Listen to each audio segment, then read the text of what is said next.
Let's see. I'm going to take attendance for a few people that I just want to know about, like our board members. And I see myself.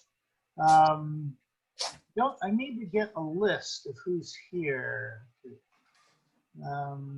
Let's see if there's a convenient way to do this, since I'm not altogether familiar with this. Hey, Bob, I think on the bottom you can click on participants and it'll pull up a list for you. I guess Yeah, that's the best way to see the list. But it's not sorted in any helpful manner. No. So 43. let's see. Do we have Mike Baranski? Yeah, he's here by phone only. Okay, Alvin is here. Yep. David Campbell? See, David's not on the list. Jillian? Don't think she's going to be here. Janet's here. Carrie's here. I think I saw Cindy come in. Yeah, I'm Cindy here. Lakin's here. Yep. Jim, I don't know if you got here by phone. Jim Matthews is here, yes. Milo was around. Chris is here. Matt's here. Caroline's here. Julie's here. John Wilson? He's here. He's here with me. Okay, so we have the critical staff people here. I think we can start.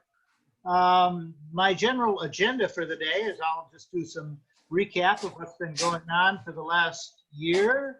Then we'll have some reports from various people if they care to report. Then we have to have an election of our board. Then we'll have some presentation of some awards. Then Lesley will talk about the plant conservation program and activities.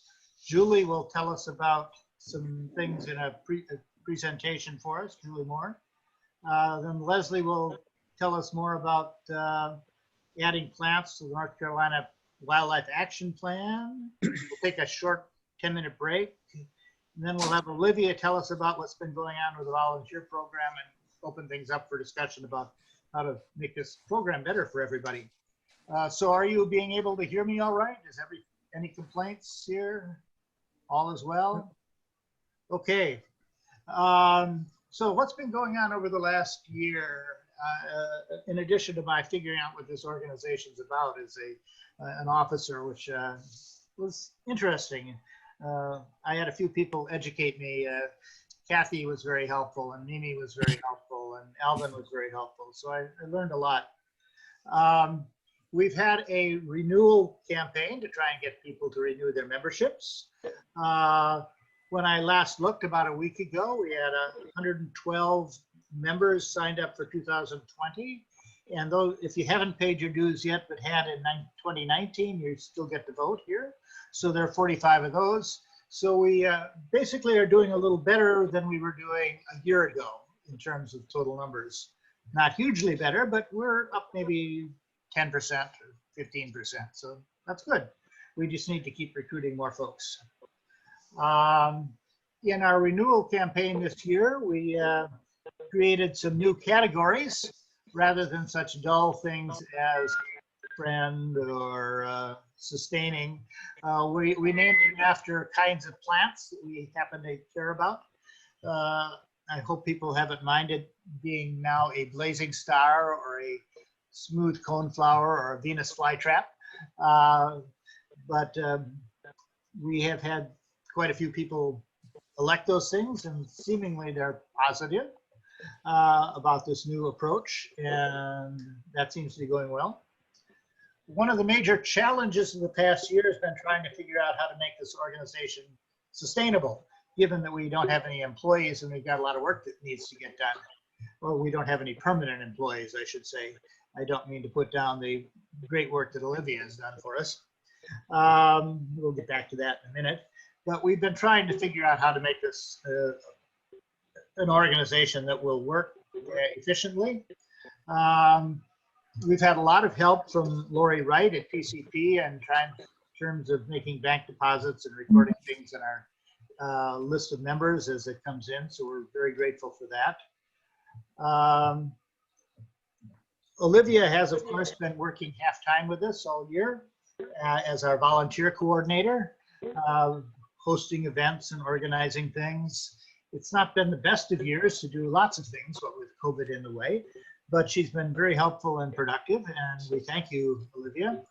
Right now, we're trying to figure out how to retain her over the long term, because having that half-time position really helps us reach out to our potential audience across the state and provide opportunities to learn and to help with the management of the 26 odd preserves that PCP has. So we hope we can find ways to keep her. I know she submitted a grant proposal only like 3 days ago that will partly cover her if we get funded, and we've had some generous support from our members, so we really need to be figuring out how to get more funds to keep Olivia on at a half-time basis indefinitely, because she's been really great. She'll tell us more about what she's been up to a little later. Kathy continues to produce newsletters, and we're very grateful for that, Kathy. Thank you. Really good newsletters. Both Kathy and Olivia contribute to our website. One of the real challenges has been trying to get our membership database modernized and our accounting system modernized so that it can be done remotely from various places and use modern technology. Julie Tuttle, who is our sort of acting treasurer at the moment, has been very helpful in trying to work that out. And we're very grateful for your help, Julie, and we will keep working on it. And try and transition this to our newly elected treasurer in the near future. Right now we're using a software platform called Atlas, and it seems to be working pretty well for us. But we'll wait and see how that works. So I have some more people in my waiting room, I have to admit. Give me a moment. I got distracted by talking to you and didn't let people in. So I'm not as good at multitasking as I ought to be, but I'm getting people in now.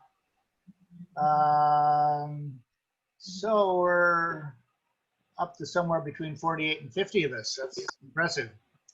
Anyway, as I was saying, we've been trying to get our background information modernized and efficient so that we can track our finances for our various purposes and track our membership database.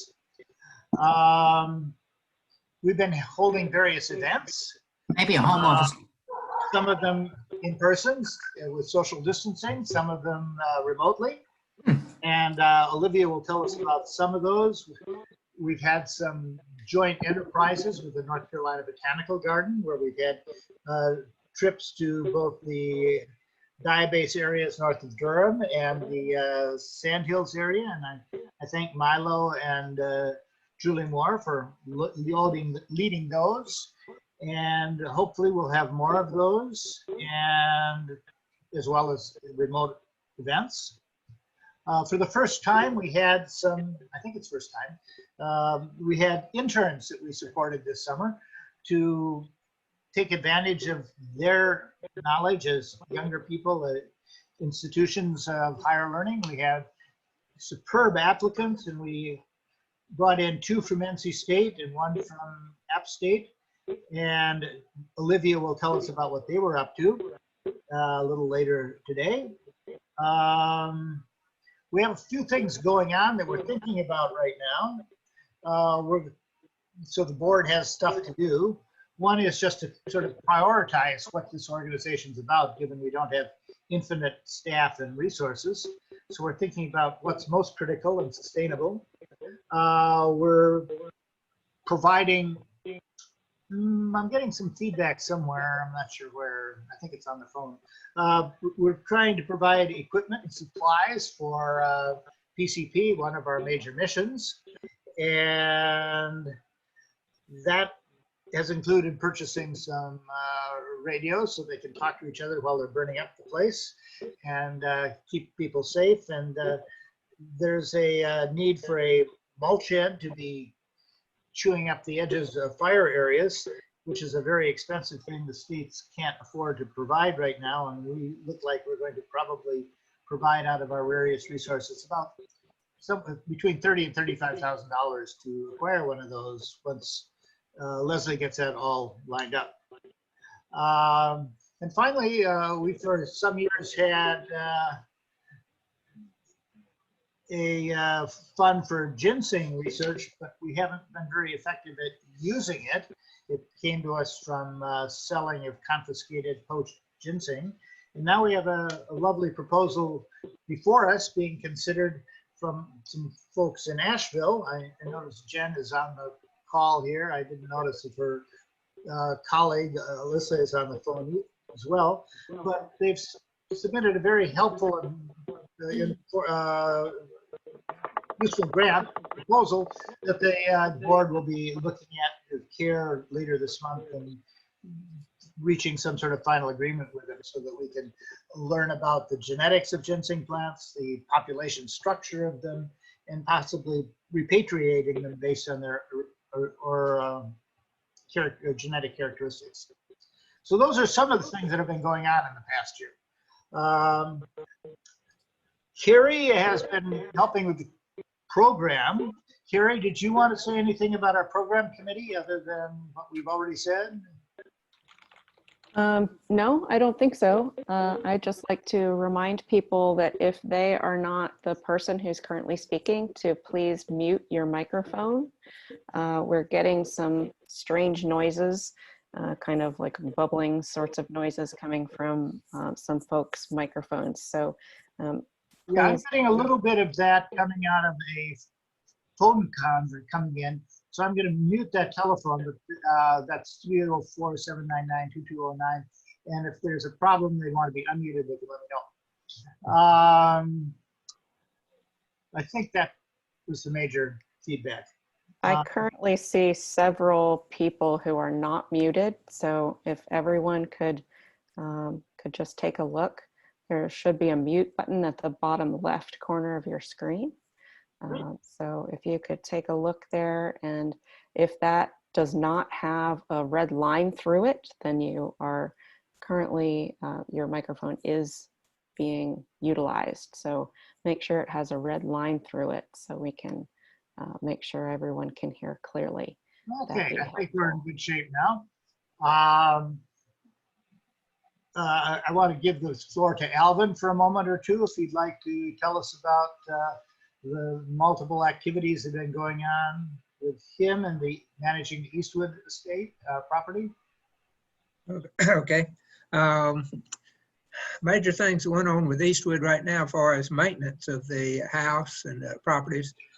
We have got a new lease agreement set up to go until August of 22, I think it is.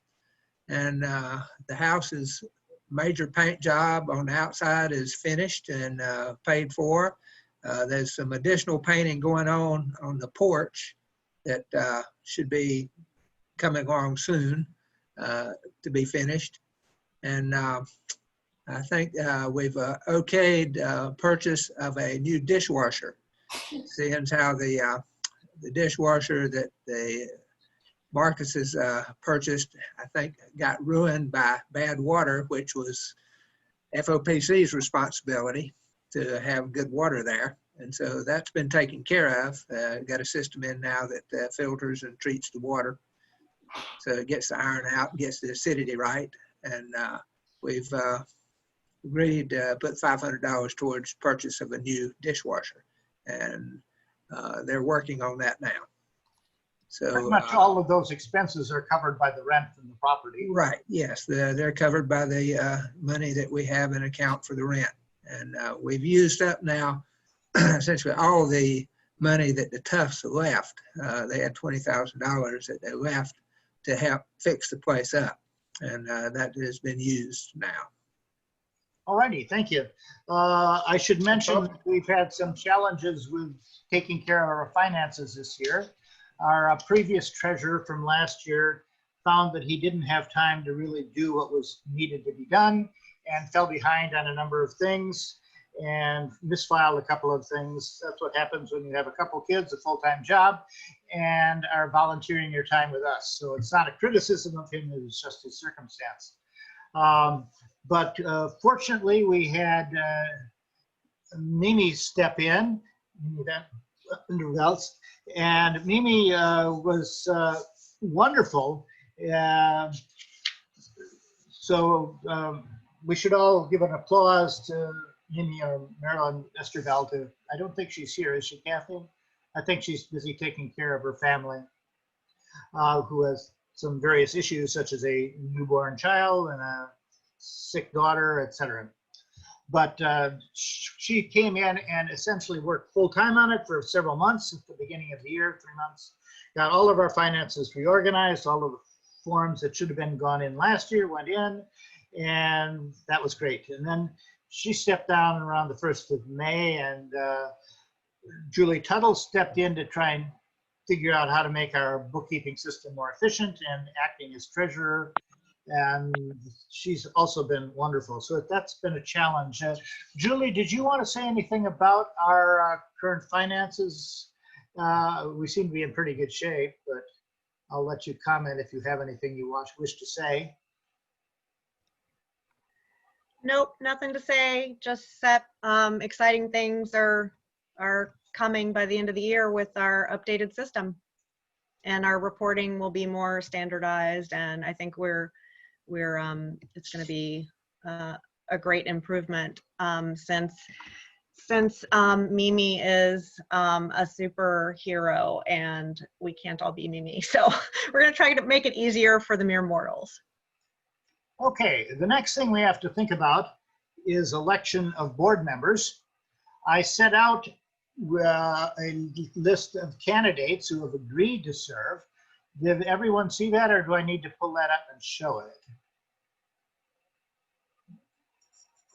If anyone's needing it, let me know.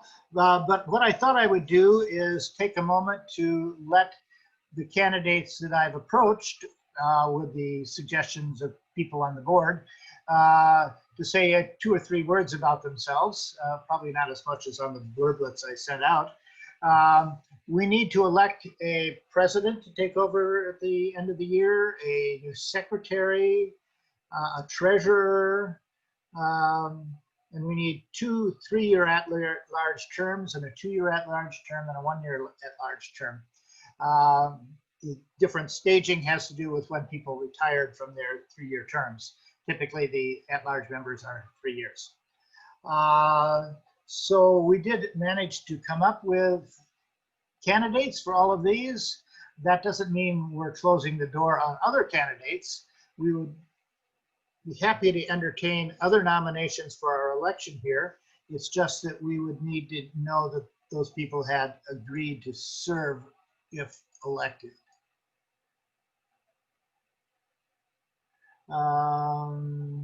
So I'm going to just introduce the people who have agreed, and then we'll see if there are any other nominations you'd like to add, either for this year or for next year's elections. So Milo Pine has generously agreed to step in for finish out the term of the current president, myself, because I agreed only to serve for a year. So he will stand for 1 year and then could stand for election for another 2 years if you wish. I should note that some of you may remember that in the past we didn't vote for officers. We voted for people on the board, and the board elected the officers. But that changed last August when we revised the bylaws. So that's why it's a little different than they had been in the past. Okay, Milo. Well, thank you. Yeah, I have to confess, I feel like I'm a little bit new to this organization. I've been on the board for only a year. I know some of you all from my previous careers, either with NatureServe or with the Tennessee Natural Heritage Program and with the Nature Conservancy. I worked for Alan there for a while. I know other people in the plant conservation and land conservation movement and community. Worked with the Botanical Garden. I'm an associate of the UNC Herbarium. So I've got some strengths in terms of knowing about these programs and how they operate and who some of the people are. Like Bob says, I'll acknowledge I agree with him that this seems to be a complex, not large, but complex organization with a lot of moving pieces, everything from house porch painting to databases to volunteer management, leading hikes, and there's all kinds of options and opportunities, and I don't have strengths in all of those areas. So I'm going to rely on, again, like Bob relied on, the institutional memory of Catherine and, Catherine and Alvin and Mimi and other people to inform him about how things worked. I'm going to need the same kind of help. I'm particularly interested, though, in trying to understand the committee structure and how we can strengthen that, make sure that everything works out right with the databases and the membership and the finances. Don't feel like I'm very strong in fundraising, so that's something else that I would need guidance and assistance with, and hopefully there's a committee that can undertake some of that work. So with all those caveats, just in the interest of full disclosure, and of course, if someone else wants to run for president, I'm happy to let them have it. Someone with more experience or more acumen in these areas where I'm not strong, then they should speak up now or forever hold your peace. But with your support and assent, I will be glad to fill out Bob's term. And as people say nowadays, we'll see what happens. Well, thank you, Milo. I should say Milo has a lot of experience with nonprofit sorts of organizations. It's just he's new to this one. Going down my list, we need a secretary to keep track of things for us. And Carol Ann has said that she would be willing to stand for election. You want to say a word or two, Carol Ann? Sure. Can you hear me? Yes.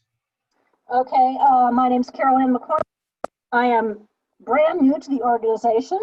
I have lived in North Carolina for about 30 years now and worked at the Botanical Garden for most of that, and I'm at the UNC Urbana. So I know a lot of the names that I'm seeing in the participants. I haven't met all of you, and I am looking forward to exploring the preserves, many of which I have never been to before. So I will be an active member and board member going on for sure. Thank you. I must say that Carol Ann is what makes the UNC herbarium work, along with Alan. So she's really critical, and I appreciate her joining us. We need a treasurer. That's probably the most difficult job of the organization, maybe even more so than the president. But we've managed to wrestle Johnny Wilson into being a candidate. Johnny, would you like to say a word or two? Yeah. Hi, everybody. Thanks for this opportunity. The accent, I'm originally from South Africa, the real deep South. I came to the States in 2007 to study a PhD at NC State, where I was a NASA Earth Science Fellow, working on conservation prioritization efforts. Since then, I've worn several hats. Each of these things required me to work on budgets, get funding, fundraising, and so forth. So I've been a regular volunteer with PCP since 2010.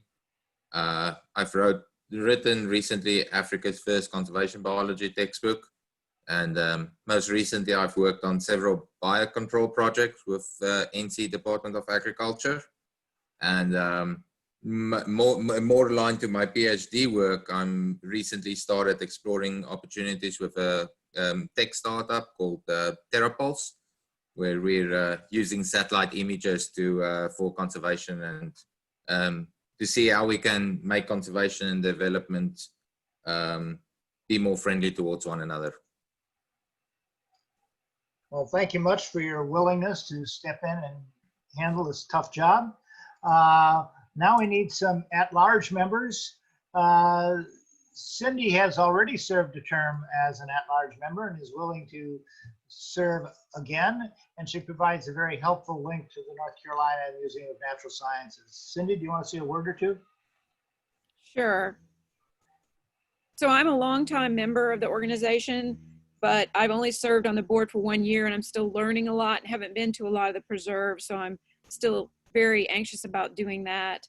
I'm about to enter my 9th year at the Museum of Natural Sciences, and in that position, I run the Naturalist Center. I'm also curating an herbarium collection at the museum that has a pretty significant proportion of rare plants. So I've been working with Carol Ann McCormick, and she's been a huge help on that. And so I'm really hoping that serving on the board will help me interface with a lot of the members who have a lot of knowledge that I need. Well, thank you. The other member running for a 3-year term is Julie Tuttle. She's an ecologist with a PhD from UNC and a lot of experience across the state in various capacities. And she's certainly been wonderful at trying to help us get our bookkeeping system set up. Julie, you want to say a word or two? Sure. Thanks, Bob. I too am grateful for this opportunity. I've been, as Bob said, I've been acting as treasurer and had some really excellent, thorough training from Mimi, and I'm continuing to learn, and I've enjoyed sitting in on the board meetings over the last few months, getting to know the board members and the workings of this organization. It's been fun to learn about nonprofit accounting. In my distant past, I had a tiny bit of accounting experience, and I'm also looking forward to being an at-large member and working between now and the end of the year with Johnny Wilson, if we're both elected, to transition him to the treasurer position and to finish transitioning us to the new software system. And other than that, I've been here in North Carolina since 2005. I'm an ecologist and biogeographer. I came here to work on my PhD at UNC during that time, and since then, as Bob said, I've worked, as an ecologist and teacher and everything from surveying natural areas that were being considered for funding for conservation, at least one of which I know did become part of a plant conservation preserve, to more recently doing more GIS, computer-based modeling of for local wildlife connectivity modeling and mapping for conservation. Thanks, Julie. The next candidate is Matt Estep, who is running for a 2-year term because that's the nature of the niche. He's on the faculty at App State and has been a long-term contributor to our programs and activities, including speaking at various events and being a preserve manager at Taylor Hill. So I welcome Matt, who would also bring us some background in plant genetics, which we're a little short on our board. Howdy, folks. My name's Matt. I think I've met a bunch of you on different hikes associated with the Friends of Plant Conservation, but this is my first meeting, and I've not really been involved in the workings of this organization before. But I am excited to volunteer some time and kind of help try and push the mission forward. I am a plant geneticist. I'm not a very good botanist, although I do try. I more or less play with DNA and try and use that to better understand how we can manage some of those rare populations. I'd be really excited to serve for a few years and see how that goes. Thank you. Great. And the last one on our list is Chris Bowling, who has been participating in various ways with this organization for quite a while and has worked with other groups over in the Charlotte area, such as the Catawba Lands Conservancy and their Audubon Society. So Chris, would you like to introduce yourself? Sure. My name is Chris Bowling. I know I've met several of y'all before and participated in some of the events. I do live in the Charlotte area. I'm originally from Florida, been up here for 30 years almost now. I volunteered at Red Lair and with the Catawba Lands Conservancy and some other properties for the plant conservation program, and just have a lifelong love of nature and getting outdoors. And I have been recently volunteering and working with the local chapter of the Audubon Society, and I'm looking forward to this opportunity. I thank everybody. All right, well, thank you. Those are the people who've agreed to run, but we would be happy to open the floor to other nominations or suggestions for who we ought to nominate next year. So please send me any additional comments for next year. And do we have any additional nominations for this year? Bob, this is Leslie. I don't have any nomination suggestions, but I wanted to ask you to just double check that we don't have anyone waiting in the waiting room before we get to the stage of voting. It looks for some reason like John Wilson has suddenly become in the waiting room. We realized we couldn't both vote. Oh, okay. Well, he gets to vote for himself. Thank you for telling me to look over there. Now we have 52 people here, and I have put together a poll, which I'm going to flip up, and each of you can vote for a candidate or other or not, and then submit your poll, and we'll see what happens. So I think I've formatted this correctly, but here's your poll. And so go through and check off those that you want to vote for, and submit your poll. Can you all see it? Anybody not see it? Okay, well. My name is spelled M-I-L-O, but still. Did I screw it up? I apologize, Milo. I know there's too many I's, too many Y's, but just so you know, you're voting for M-I-L-O, Pine. Okay, well, I could It's go into P-Y-N-E, that, but I won't. M-I-L-O. Anyway, so I should vote for myself. Anyway, thank you. I don't know. I think any votes cast for MYLO are flawed ballots that ought to be thrown out. And we want everybody to have someone checking to make sure they really did it. So we need a additional signature for. I think this balloting in this manner covers the motion that nominations be closed. Anyone disagree with nominations closed? You can write in anybody you want here for other, so or tell us who it is, so you don't have to vote for these people. I second that the nominations are closed. Okay, I will record. I think I can record this and check to make sure that the people who voted were indeed legitimate. Johnny, did you have a comment? My submit button is not working. It won't work until you filled out all of them. So if you got to slide down, Oh, I see. There are more. Okay. Yep. Sorry.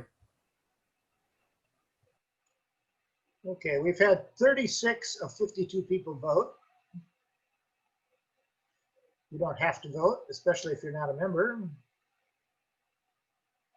We're up to 38. And I'll give you a few more moments and then we'll close the poll. 39. We have 39 of our 52 participants have voted. I guess I haven't voted, but I can add mine later. Okay. Those on the phone won't be able to vote. Yeah, that's a problem. Well, we're up to 40. We'll give it a few more moments. There aren't too many on the phone. So let's see. I'm seeing how many. I only see one telephone at the present time. 2 telephones at the present time.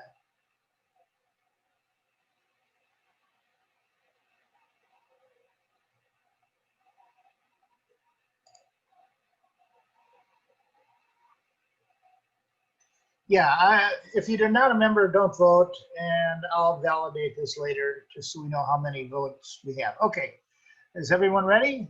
Anyone want me to wait a little longer, or shall we end the poll?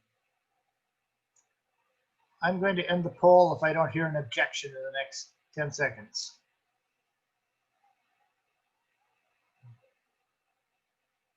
Okay, I will share the results. Here are the results. So everybody who voted for one of the candidates except the president, where we have some unknown Milo, but we're all set. So I'm going to close that down and move on with the agenda. This concludes the first part of the meeting, where we're just giving you a summary of what's going on and has gone on.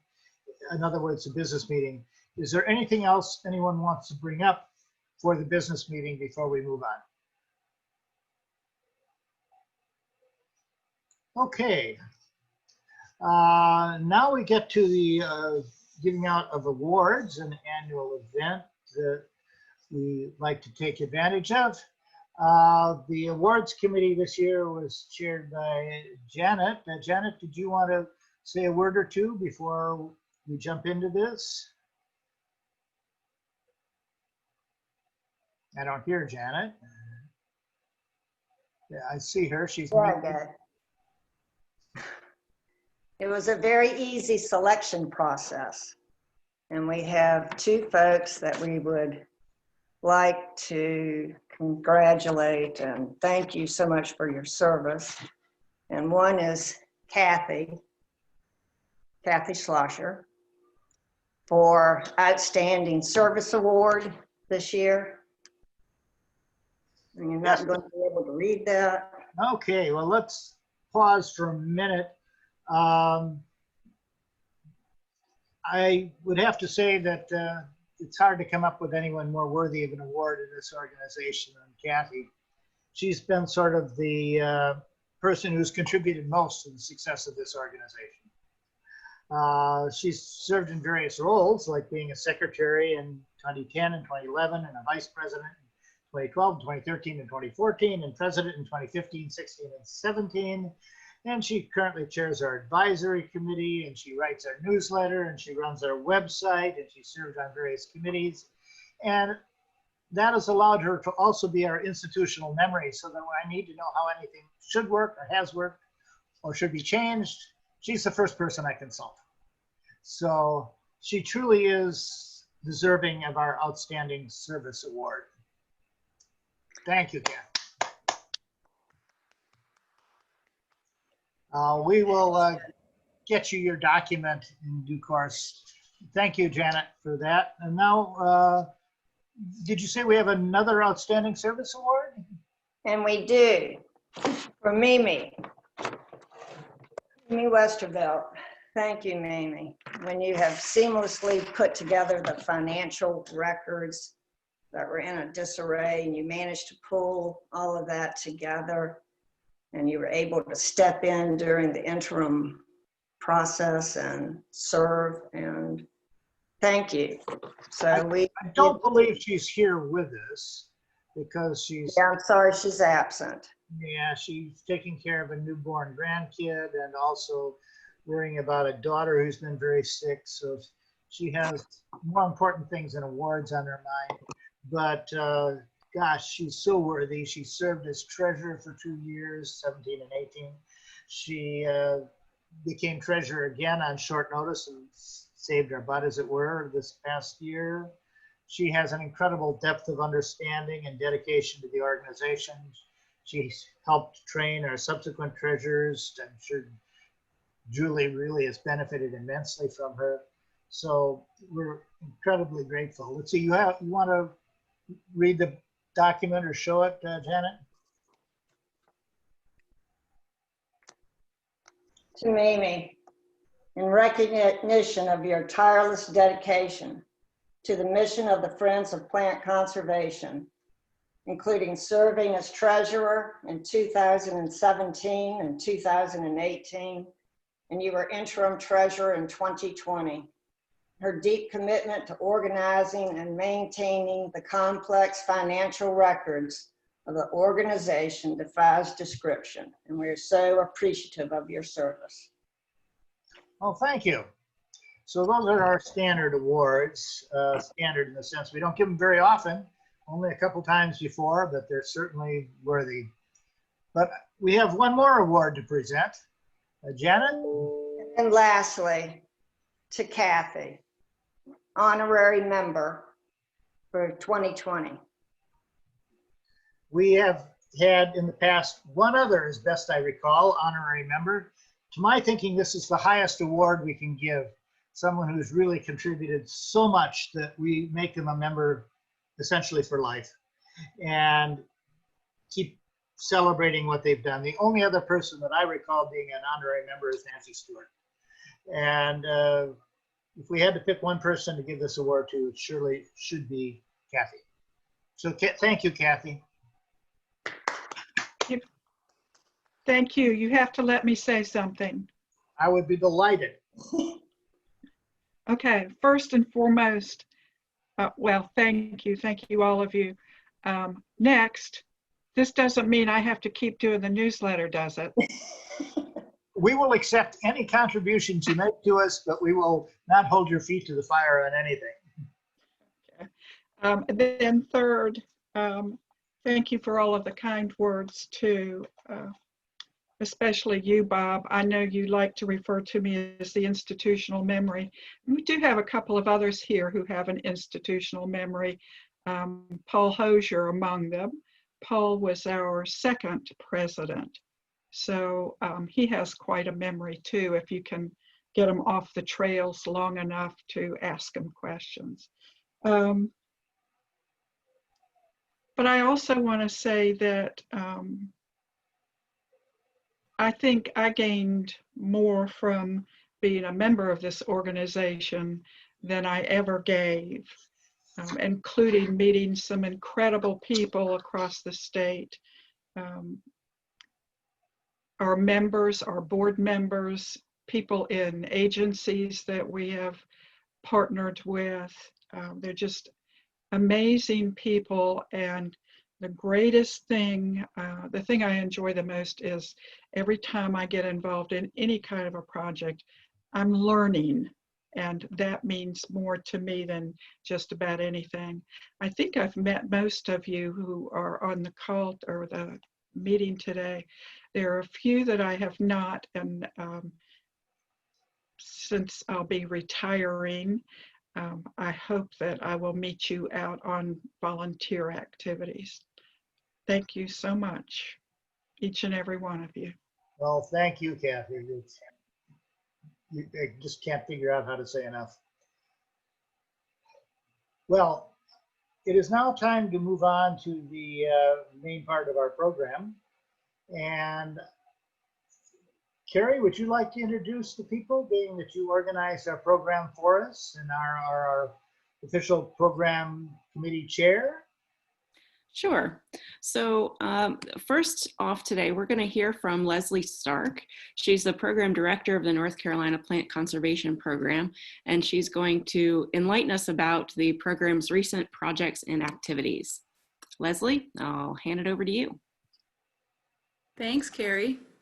Hey, everybody. I'm so glad that so many of you could join us today, even if we have to meet at such a great distance. In fact, maybe it gave the opportunity for more of you to join us that wouldn't normally make it. Matt mentioned that he got to join us without having to make the long drive. I saw Jenny Stanley is with us today, so I imagine that made it a lot easier for her too. But for all of you, whether you would have made it in person or not, thanks for being here. So the first thing I wanted to do is just talk about some staffing changes that have happened since last year. This time last year, we had a lot of changes, and we were spending a good bit of 2019 refilling empty positions. So you met Catherine Collada last year. She had started, I think, the week before, or maybe 2 weeks before we had our annual meeting last year. So she's just completed or finished up her first year with PCP. I'm super excited for another good year. We also brought on board Lori Wright, who Bob mentioned earlier. She is in Nancy Stewart's position. For those of you who knew Nancy, she is essentially our ginseng coordinator. She also is our administrative assistant and helps with all the things that it takes to keep PCP running, which is many things. And she's also our critical link for helping keep FoPC's mail and finances that come to our office in good order. So some of you may have spoken with her as you've renewed your memberships and correspondence like that. So Lori started with us last December. She's getting close to finishing her first year with us. She's not here with us today, but she is a great asset to our program. Our last permanent position vacancy that we filled just the end of this June is Jeff Austin, who I believe is here with us today. I was gonna let him introduce himself briefly. He's our plant ecologist. And Jeff, if you're able to unmute yourself and say hello to everybody, that'd be great. Yeah. Hi, everybody. Can you guys hear me okay? I hope so. Yep. Yeah, as Lesley said, I'm the new plant ecologist with PCP. I'm really excited to be here. I came from Virginia, from the Natural Heritage Program in Virginia as an operations steward, running the preserves in Northern Virginia. Had a lot of fun working there for the past 7 years. But I'm excited to come down here and provide my experiences and expertise to the PCP program. And yeah, I'm excited to be here. Well, welcome. There's a long history of Virginia stealing our good botanists. It's good to get even and get a good one back. So welcome. Thank you.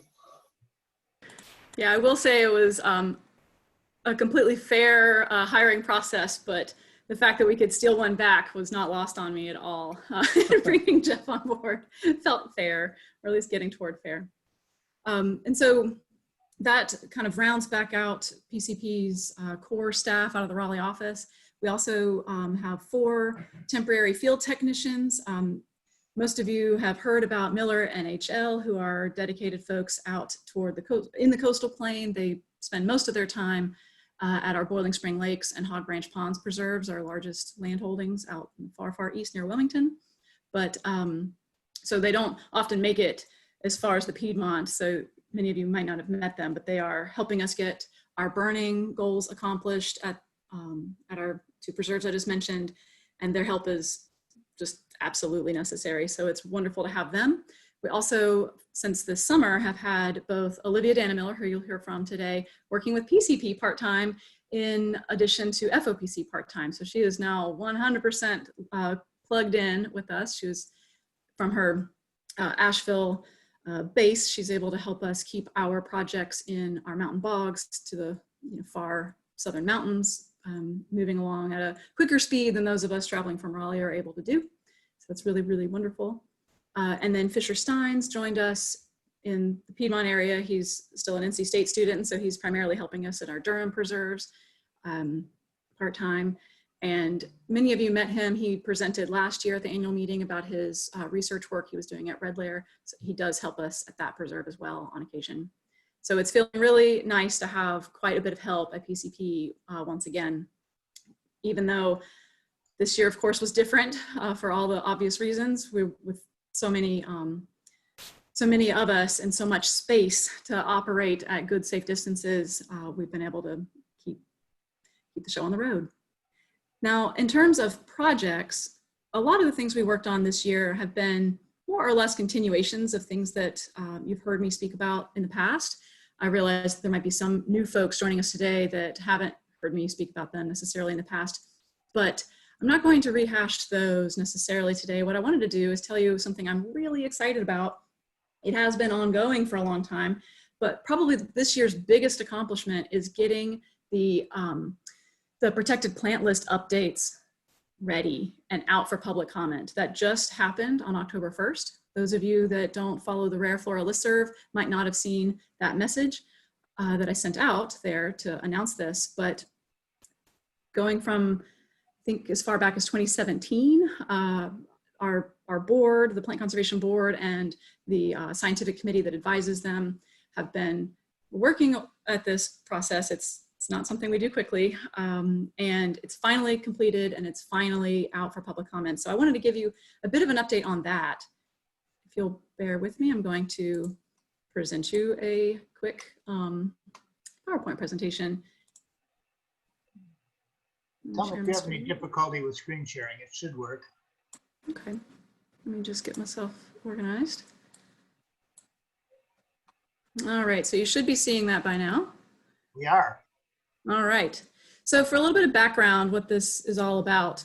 So in 2008, I'm going to go back a little bit in history, the Plant Conservation Program updated their listing criteria and the process that they use. Really, the scientific committee did this to reestablish how they would regularly update the protected plant list, that it be a defensible process that was repeatable and relied a little less on just expert opinion that might, turn over or be thinner in places. We wanted a process that, like I said, could be repeated at any time, whether you could reach those same folks or not. And that process is pulled from existing listing criteria that other experts had put together. So it really stands on the shoulders of giants, so to speak, working from guidelines developed by NatureServe, as it says here, and the IUCN, And there end up being three main criteria that go into this process, and that is the rarity, the short-term trends, and the threats of each species. So I'm just going to walk through those a little bit to give you a bit of an understanding of what this looked like. I'm saying this is the process we went for the most recent update to the protected plant list, which was published in 2010. It's the one we're still working from. This recent process has been a repeat of the process that was developed for this last round, but I'm just going to walk you through it a little bit. So for rarity, what that means is essentially a count or a tally count of how many populations or really element occurrences there are for that species in the state of North Carolina. And we rely heavily on the Natural Heritage Program for their data to understand this and have one equal playing field for assessing how many occurrences we're talking about.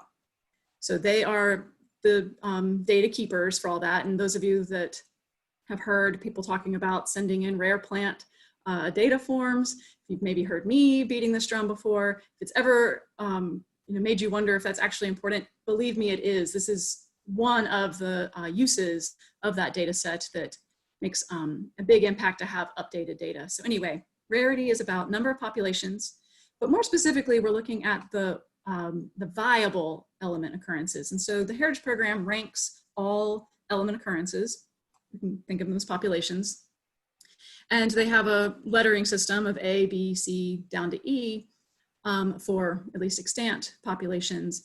And for this assessment process, we're only considering those that are A, B, or E ranked, which is equivalent to having excellent viability, good viability, or at least verified extant. Those missing letters of C and D are essentially non-viable populations, and we're not considering those in this process. The short-term trend is essentially a historical trend over the last 10 years or say 3 generations. This set of data is also generated by the Heritage Program through a process that they share with NatureServe. And it really is just assessing at different levels the decline or possible increase of populations for the species in our state. Of course, decline is more common for rare species than increases. So you'll see we have several subsets of decline based on how severe that decline is. You might also be stable and have an E ranking. So now we're talking about how many populations and how they're doing. Are they just there? Are they getting better? Or are they getting worse? And the last criterion is threat. So for every species, the committee has worked through a big old data set to establish what the top 3 threats are for that species. For each threat, we also break that down into these 3 components. So how severe is that threat? Is it causing complete loss of populations, or is it maybe just harming them some? For the scope, we're talking about how regional that threat may be. Is it something affecting the species statewide, or is it just in one location, or something along those lines? And these high, moderate, and low rankings help us narrow down what we really mean by this threat affecting a species. And then the immediacy, how long until the threat is operational? High means it's current, it's happening right now. Maybe it's something we foresee in the next couple of years, or maybe in the next couple of decades. So for each species, we have these sets or this information recorded. Now, stepping the other direction for a second, I'll remind you to get onto the protected plant list, you have to meet one of 3 criteria, or one of 3 categories, either endangered, threatened, or special concern. Those are our legal categories that actually impart protection under state law and our rules and regulations. The special concern category is broken into 2, vulnerable and then historical. You might also go through this process as a species and end up with one of the other outcomes, and that might be data deficient. So we might be working through assessing all this information and realize that we don't have enough information to really make a good judgment. And so those species, whether we believe that they are perhaps underreported, perhaps they are really difficult to identify, or they occur in really inaccessible habitats. So we fear that it looks like we have not very many populations, but really we believe that they're underreported. That might be a type of data deficiency. Taxonomic questions might cause us to put another species into the data deficient category, but that's a place we hold species that we're not comfortable enough moving forward with a legal listing And then if you see here, the last option you might come to is significantly rare, which is a category that you'll see in the Heritage Program's rare plant list that does not impart legal protection, but that does at least recognize that a species is rare enough to be tracked and close eye kept. So we currently have 419 legally protected species in North Carolina, of plants anyway. Most of them are vascular plants, but this quick table, I've taken this from the rare plant list that the Heritage Program publishes every 2 years. Their next edition is due out in November or December. And so you'll be able to see these numbers in the front pages of those books to track that change over time if you're interested. Also on this, on the far right of this table where it says US status, that's referring to federally listed species. Just to remind you, all federally listed species in North Carolina are within our protected plant list. They don't sit separately, they're included and demarcated as federally listed. If you're ever trying to find one of those in our list and curious where they stand. So to not get too into it, I just wanted to show you, once we establish all those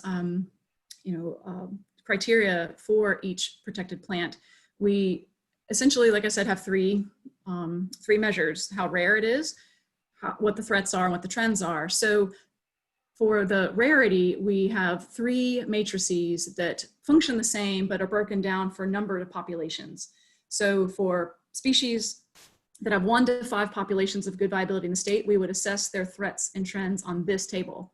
And so the main thing I want you to see is that if I take the threat assessment and have any threat between extreme threat to not so bad at a G, or a trend of extreme decline to even stable, increasing, or unknown, no matter where I fall on this table, the species has 1 to 5 populations, we're saying it's imperiled enough to be listed. Every cell on this table has a legal listing outcome. The next table is for 6 to 19, and we just keep going up in numbers of populations for those species that are a little less rare. And the main takeaway here is that with more populations, there's more cells here that have SR, and that's that significantly rare, which means the outcome is to not be listed. So all that to say, for each species, we get all that data together, we come up with these values, and then have a repeatable process to assess changes in threats, changes in trends, and then see what the outcome is.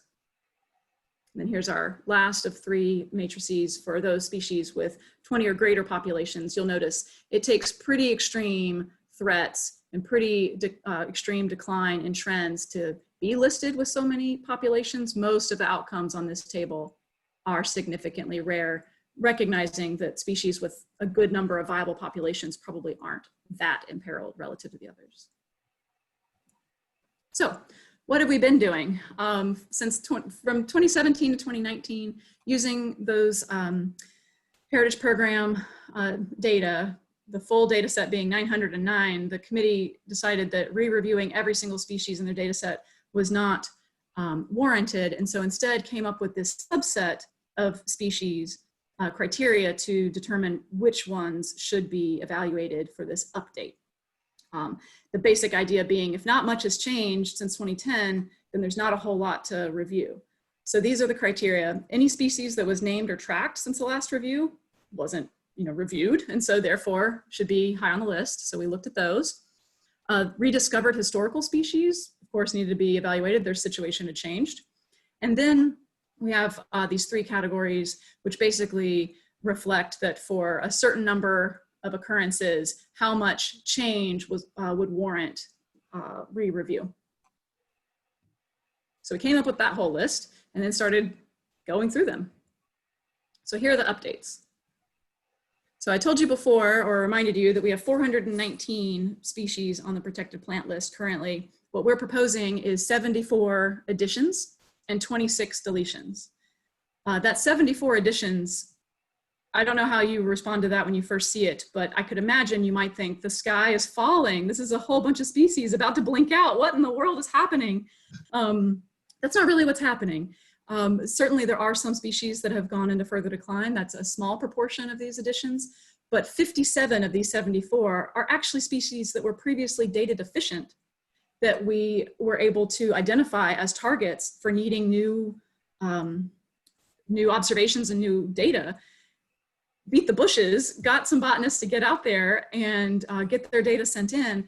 And by including those updates into the Heritage Program data set, we've realized that we had enough information to move forward, no longer consider these species data deficient. And lo and behold, after review, determined they met the criteria for listing. So don't let that 74 species give you chills. It's actually a success story.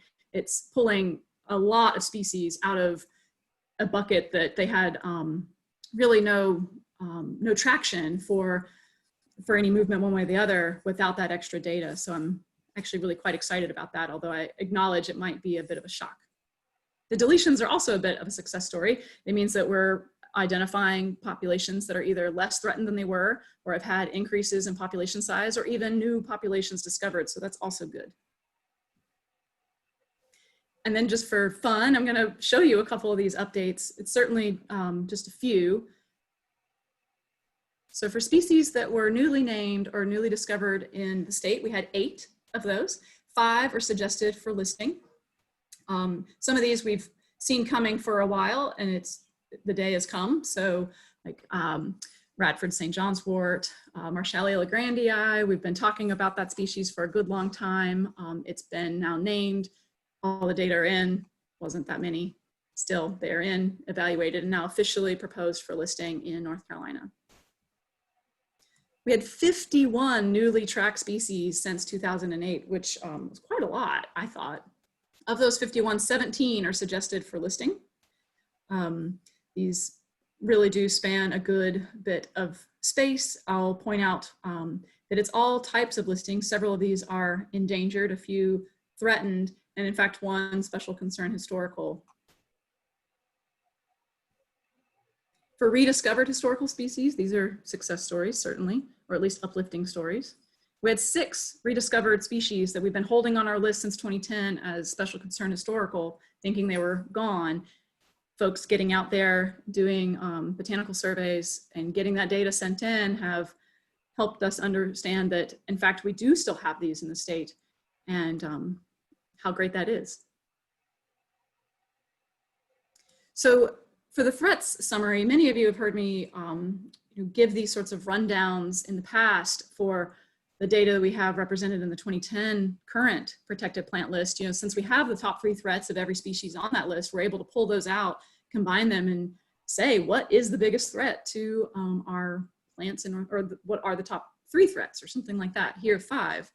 So I've done that for this re-evaluation, and it looks like this. Essentially, incompatible management is impacting 290 of what would be 467 of our proposed listed species. Development, i.e. habitat loss, is a heavy hitter. Hydrology changes is obviously a big one. This helps us remember that an awful lot of our protected plant lists or our imperiled species are associated with wetlands, and hydrology changes certainly alter their habitats.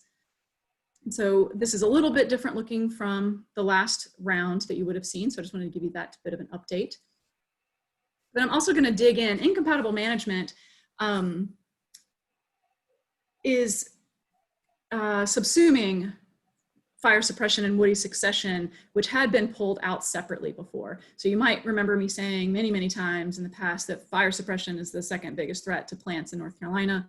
That's still practically true. I'm just showing you here that going forward, I think it will be important for us to reevaluate how we identify these threats and maybe bring those into a more structured format, perhaps follow threat categorizations posed by others. And so we didn't do that in this process, but I think as we get ready, and once this is done, we'll almost immediately need to turn around and start doing the next round of review, because that's how long these things take. That'll be a big to-do item for me, is to make sure that we're using one set of threat titles so that we can really compare apples to apples with these partial reviews going forward. A few more highlights. So Venus, I just picked things that I thought people might be interested to hear. Venus flytrap, we're proposing uplisting to threatened from special concern vulnerable due to increased poaching pressure since the last review process. So we're not necessarily feeling that the species has dropped so many populations or dropped so many viable populations since last time, but that threat increase, going back to that matrix analysis, did suggest to us a warranted uplisting to threatened. Just in case you hadn't heard, the species is also under review with the Fish and Wildlife Service for potential federal listing. Sandhills pixie moss, we're proposing relisting to threatened, again, due to an increased threat, not so much a population rarity adjustment. The species is restricted to area around Fort Bragg and an awful lot of populations on Fort Bragg. So military training activities and damages incurred by that are pushing this species to go back onto our list. It had been listed once upon a time. It came off in the last review. And after reassessing the threats with the botanist staff at Fort Bragg specifically, we're moving forward to relist this as threatened. Lindera subcoriaceae, we're talking about relisting this species as well, another one that had been on our list in the past. It most recently came off after the last round of review, but this one, due to a rapid decline in trend that's being noted with updated data at the Heritage Program, we're proposing relisting. This is also under review by Fish and Wildlife Service for possible federal listing. And Heller's rabbit tobacco, we're proposed listing this to endangered due to severe losses of viable populations. Golden seal, we're talking about relisting this to special concern vulnerable, again, declining trend, one that was previously considered stable. More data coming in, speaking with more folks that have observed populations that hadn't been updated in a long time, push this species to go back on our list. Southern Appalachian purple pitcher plant. This is proposed for listing as endangered, another one being reviewed by Fish and Wildlife Service for potential federal listing as well. And then sweet pine sap, we're talking about delisting. Here's an example of a species going from special concern vulnerable to just significantly rare. We anticipate the Heritage Program may continue to track this species, but it would not have state protections as proposed. Another one coming off the list, Virginia spiderwort.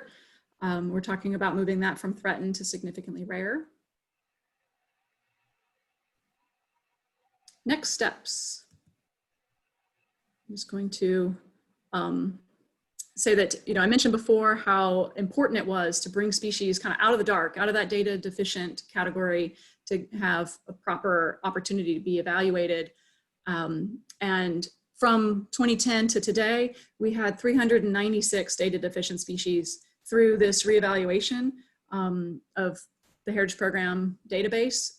We found 188 met the review criteria of having enough updates to warrant re-review. Of those 188, we found that 62 were no longer data deficient and 57 of those were proposed for listing. So this is how it works. Getting that data into the database allows us to update these species and get a better handle on how they're really doing, because that's a huge number. Of the 900 tracked species I was talking about before, 396 is data deficient is far too many.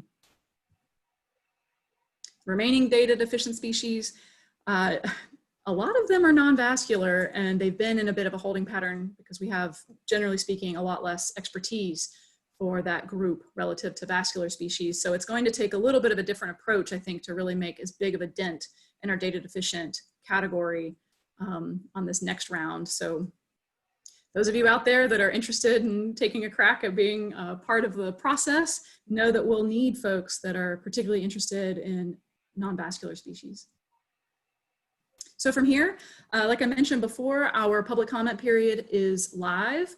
The proposed list is in the North Carolina Register right now. We'll be taking public comments through November 30th, and our board will evaluate any comments that come in. Once those have been addressed, we're anticipating our proposed effective date would be February 1st next year. This has been a very long process, and I'm super, super excited that we've made it this far. Okay, well, thank you.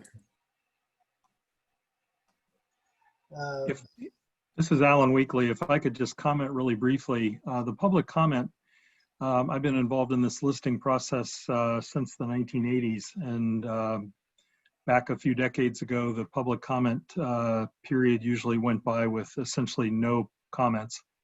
That has changed to a degree, and I expect there will be comments, and there may well be negative comments about adding any species to the list from a kind of anti-environmental protection sort of point of view. And I would just encourage folks who are, who support the PCP and the Natural Heritage Program and the conservation of these species, to take a look at the list and consider making some comments of your own, because I think it will be helpful to know that there's support for listing in case there is a significant number of comments that oppose additional listing. So it's not a sure thing that that this will go through in an uncontroversial manner in this day and age. Okay, Alan, is it still a situation where if there's a number of negative comments that rules review can kick this back to the legislature? I'm not sure about that. I'm not sure about the procedures. I think Lesley, you may want to jump in. I think, the idea was that the comments coming in would be sort of monitored as they're coming in, so we'd have an idea about whether there's, whether there is going to be controversy or an issue, or whether it's going to be pretty straightforward.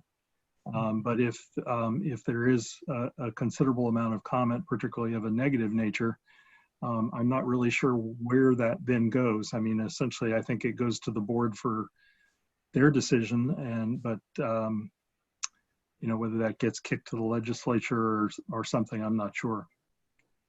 It's been a while since I've been involved with that, but Rules Review Commission used to look at things like that. And at one point, they could actually kick things back to the legislature for them to say yes or no to go forward. Yeah, that may have changed. Sort of a, oh, this isn't straightforward and the legislature needs to re-enter the matter. Yes. Mm-hmm. Yeah. So the main thing that the register mentions is that there's a more limited time period at the beginning that any individual can request a hearing. That deadline, I'm looking for, my computer's slow to bring it up. That deadline is October 16th. And so that is listed in the register for demanding a public hearing. Otherwise, we're reviewing comments as they come in. It does say that, there's a little bit more information about the procedure for subjecting a proposed rule to legislative review. And it's if an objection is not resolved prior to the adoption, then there can be, pushing that forward and through the Rules Review Commission. But I think that's only, as you're saying, Alvin, if that back and forth process is unsuccessful. Okay. So hopefully that won't happen. Okay, well, thank you very much, Lesley. I guess we'll turn this back over to Carrie. So thanks, Lesley, for all of your hard work with that. That does sound like there are a lot of promising things going on. And Alan, I appreciate your comments for those of us who may actually be supportive of these moves to make our comments known so that we can potentially outweigh any negative comments that come in from people who would prefer that that species not be listed for protection. I appreciate that. I wonder, we're about 20 minutes behind schedule here. Maybe we should plan to have Julie's presentation and then insert our break period after that. just to space things out appropriately. Okay. So Julie Moore will be speaking to us next. She is on the advisory board for the Plant Conservation Program. She recently retired from the U.S. Fish and Wildlife Service in Washington, D.C. She was with the North Carolina Natural Heritage Program for 12 years before migrating south for conservation work in the piney woods of South Georgia and Mississippi. She's enjoying being a botanist again and has served as board member for the Friends of Plants Conservation, was president of the Triangle Land Conservancy, and a founding board member of the Longleaf Alliance and Southern Conservation Partners. So today she's going to be talking to us about partnerships, cultivating existing ones and growing ones. Are you there with us, Julie?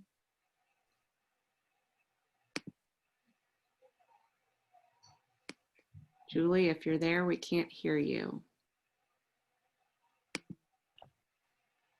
Am I unmuted now? There you are. Yes. Okay. Yes. Now I have to figure out the next step here to be able to share my screen with the short PowerPoint that I have. And I was hoping we'd take a break so I could pick my assistant here to help me. But tell me if anybody can tell me what I should do to share the screen. Got it. Okay. I think I got it. Excellent. My technical assistant is on the scene here, and I'm there to open that. Okay, I think we click on that and we go down here to share. All right. Now, how can I close this side out, maybe? There we go. Maybe you can. There we go. Thank you so very much. It's my pleasure. I haven't kept up with the technology of the new world, and I'm learning very slowly. Lesley asked me to talk today a little bit about some of the new partnerships that are going on. And part of the reason to talk about it is because partnerships have become so much more important in today's world of accomplishing conservation objectives, and for a lot of other parts of life too. And I think sometimes we don't reach out as actively as we could to encourage people to work with us. Sometimes, but the other part of it is, if you have skills and talents, and Milo mentioned different skills and talents that he has and all of us have, is to really volunteer and step forward to do some of the things that are that you are able to do and that you have some experience with. You don't always have to wait to be asked. I'll go through a few of the things that have been happening this past year, a whole year, not just in this odd period we're in now, but I want to start talking about my favorite plant that reminds me of many conservation needs is the Venus flytrap. And we got to working with the North Carolina Botanical Garden this last year, and with trying to get a license plate. As you can see, the model that was developed by an artist working with the Botanical Garden. And already the Plant Conservation Program had been working on this idea in the past. But by partnering with the Botanical Garden, it really did whole effort move forward. We all worked hard to get the, what was it, 800 or 500 people had to sign up and actually write checks that they would be willing to buy a license plate. But right now, we're not moving too far with that because of, I believe, as I understand it, Lesley, it's stuck in the legislature somewhere, and that it's still active. It's just not moving forward as fast as we would like it to be. And some people need new license plates. We had some good times this year at participating in various events. That was Bug Fest, and then there was Darwin Day, and I'm not sure which this event was from, but Alvin's there and I'm there, and all kinds of people came to these two events, and we were able to have a good display from the Friends of Plant Conservation and also promote Venus flytrap license plate. If you look at that table, you can also see some Venus flytrap hands that Dale Suter developed, and we've been able to use those to really attract attention, and many people paid attention, particularly to Lesley looking so lovely in her Venus flytrap suit. And I think we need to order flytrap suits for more of us so we can do more with the conservation of Venus flytraps. It's a particular species that we've all known for a long time is in decline. And I think in Lesley's good summary of how you look at threats, the numbers of this species may not have gone down tremendously, but the threats are increasing beyond belief around that limited area where we have fly traps around Wilmington, that's 75 miles. I was just down that way recently, and it was amazing to see how many new threats were on the landscape. And certainly we always have the issue about poaching, but now we have drainage issue, anti-burning issues, and just housing developments. In the Croatan National Forest, just last week, I drove through there, and the number of new houses backed up to some of the best habitats was really frightening, and it's also going to affect how successful burning will be in the future. But when we finished with the fly trap, it seemed like a natural partnership with the Botanical Garden was to do field trips. And we came up with 3 field trips that we wanted to do to preserves, Plant Conservation Program preserves, and really worked very hard to pick ones that have different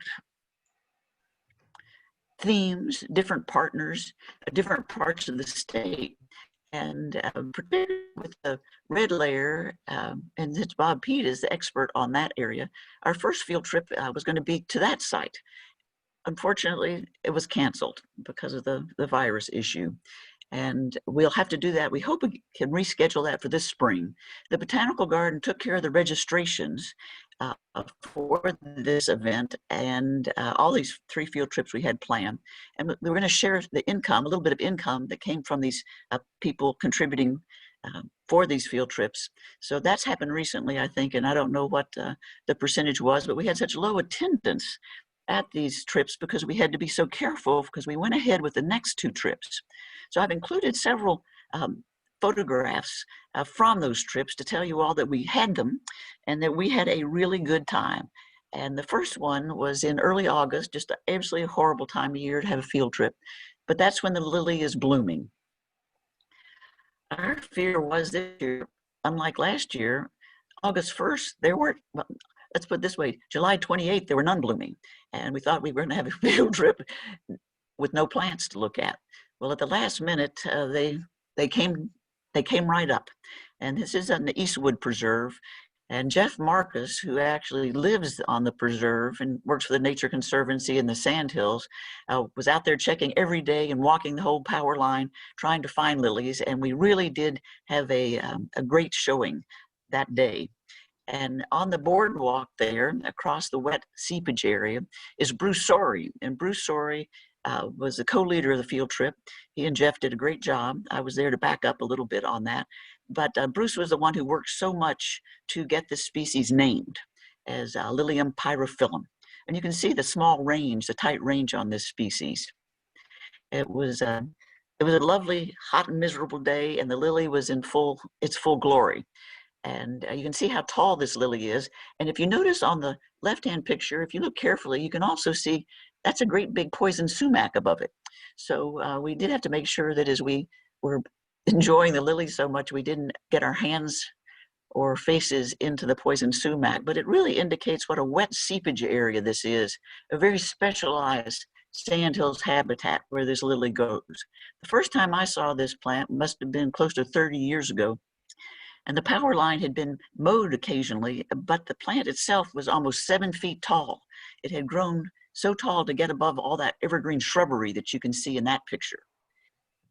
There's an adjacent property that does also have a few lilies that is going to now be in conservation status as a major donation of a former development site that's going to be a nature preserve. And we've just gotten the plan out for that. And that used to have, and we think still does have the lilies on that property, along with a lot of other fascinating plants that are characteristic of this seepage area. This one is unique. I don't know how many of you all have been to Eastwood, but the power line is very important here because that's the mowing of the power line in the past was what kept the habitat suitable for the lily and a lot of other species. So there we are, a small group, taking a look not only for the lily, but everything else along that route. We're all masked and we're trying to stay appropriate distances apart. So part of the drill that the Botanical Garden developed was really to remind us of the safety factors, and then we all had to agree to pay attention to them so we could go ahead and have these trips. there's all kinds of things to see under that power line. The day we were there, the orange fringe orchid was in full bloom, and the pitcher plants were looking great. There was plenty to see, and there was actually something we didn't anticipate finding. Outside the seepage area, we actually found a Carolina lily, and it just goes to show some of these sites you think you know so well, new things do show up occasionally. And the fact that it was blooming not 25 feet from the fire lily was a real surprise. And it'd be interesting to see if there's ever any kind of hybridization going on with that species. After we finished at the power line, we went to Weymouth Woods and to look at what well-maintained longleaf stands look like, and had our lunch there and introduced some people who'd never been to Weymouth Woods to another great preserve. Cooperation is essential in getting a lot done with these preserves, and this one is a particularly sensitive site. Soon after, I think about 3 weeks after we met to have a look at the lily, Duke Power reinitiated contact with various people in the sandhills, and fortunately, Lesley was there to insist that they start including PCP in their meetings about how they want to treat these power lines, particularly this one with the lily.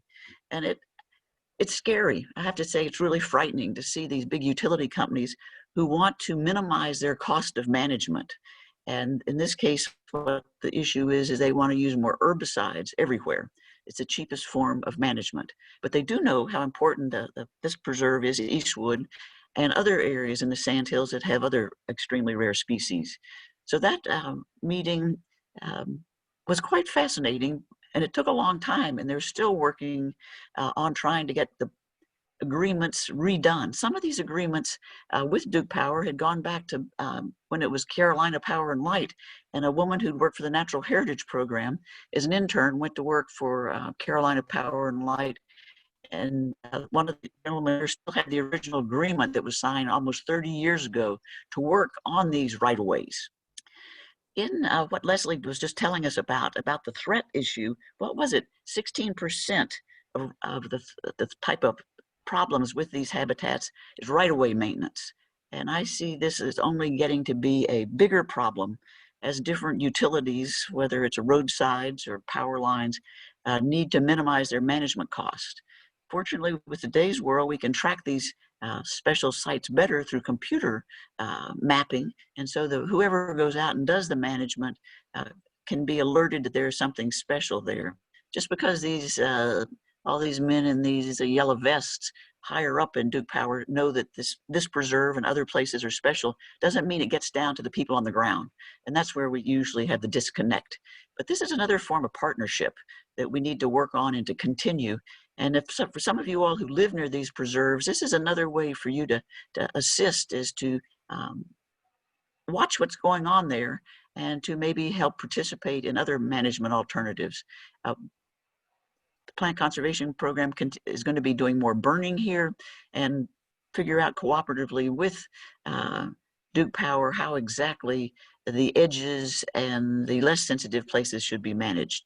But this is an interesting, you should use the word conundrum. And Lesley, I hope they will now do better at keeping in touch with you about what's going to go on there. But right-of-way management is an increasing issue, I think, throughout the nation, but particularly in a state that's becoming so much more populous as North Carolina is. Our next field trip that we just had 2 weeks ago was to a very well-known area, the dye base areas at Penny's Bend. I call it Penny's Bend because of the big turn in the river. But this time we went to places people don't usually go to. And Milo was the leader with Lesley. You see Lesley there on the left, to this site. And we had a pretty good turnout for this meeting too. And several people had been to this various sites, but very few of them had really looked at things in depth as we did that day. And I do believe that's Ed Harrison, who's on the call on the right there. And this was one of the roadside preserves. Once again, presents the problem of there's a utility line in the background, and how do you burn in habitats like this? But you can see a few flags in there to show the species of particular interest. this didn't quite work out as well as I'd hoped, but this is a big chunk of dye base. And on top of it, you see some pink flags. Well, those, I believe, Herb, are some of your all's flags for the pink coneflower. It's this rock that makes this whole area so unusual because of its mafic material that weathers to a very odd purplish gray clay with a very high pH. It can be very dry or very moist. And it's really very, I think, I remember correctly, volcanic in origin. But if you look at a geology map, this whole area around,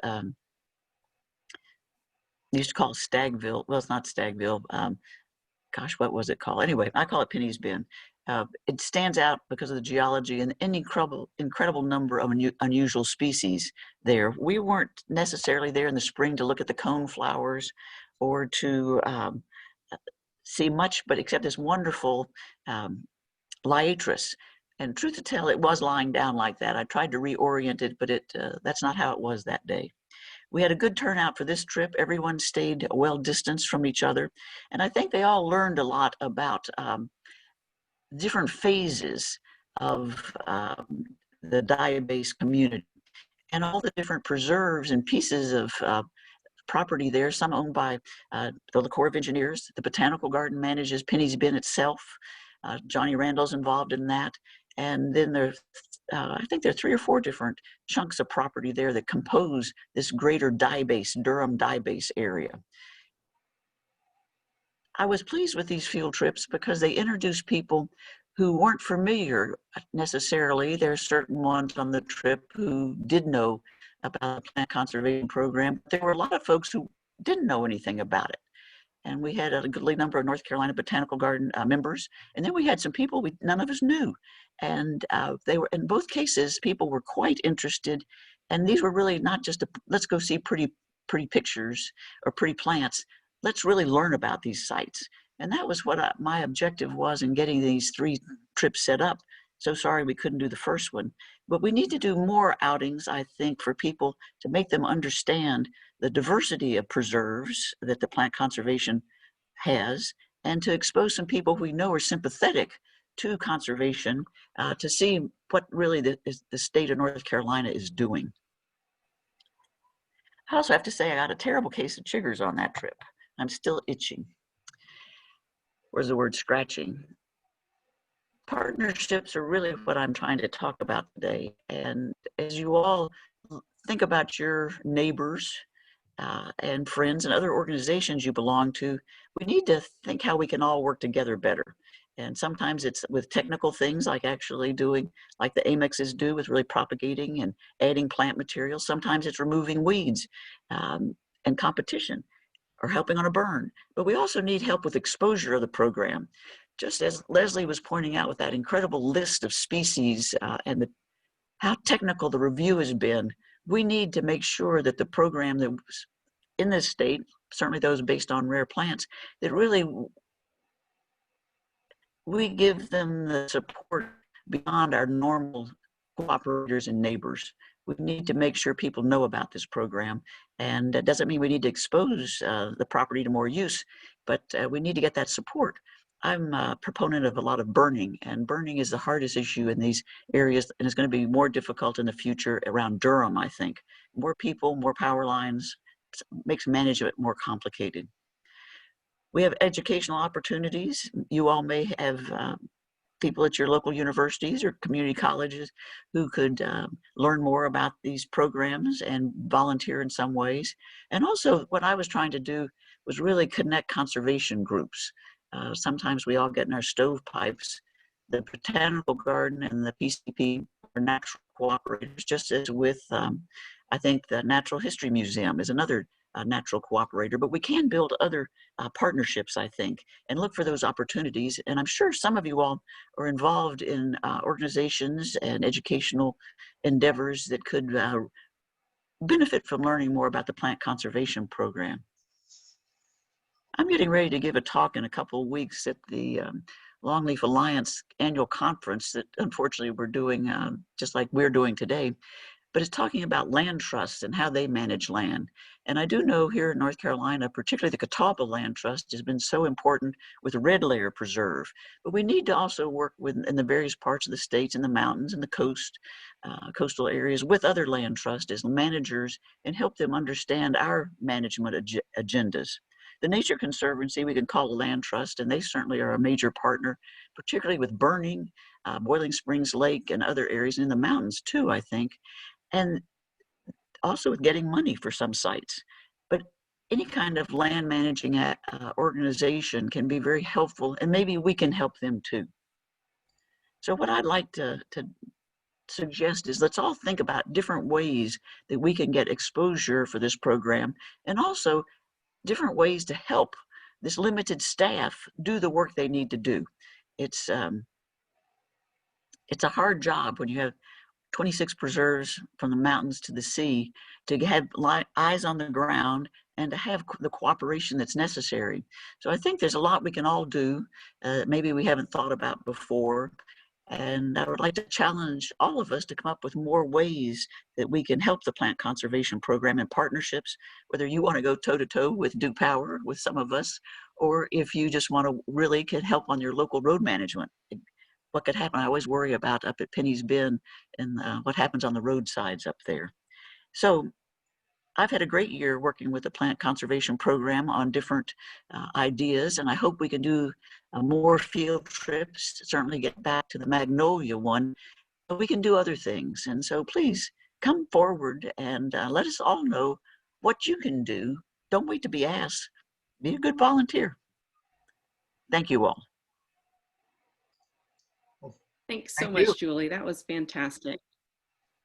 Hey, So, I just want to jump in and say real quick that Julie's efforts at promoting partnerships and everything has been recognized beyond this group, that she was recently awarded the Illustrious Palustris Award from the North Carolina Longleaf Coalition, which is a distinguished award for contributions, significant contributions to longleaf conservation.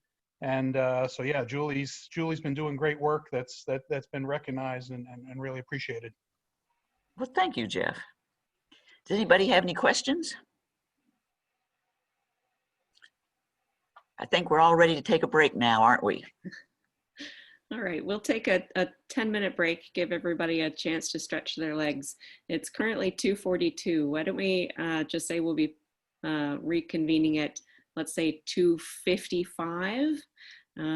Give everyone a chance to get a drink and a potty break and stretch your legs and such. And we'll be back shortly to hear Lesley Starke tell us about adding plants to the North Carolina Wildlife Action Plan. So see you back in a little bit.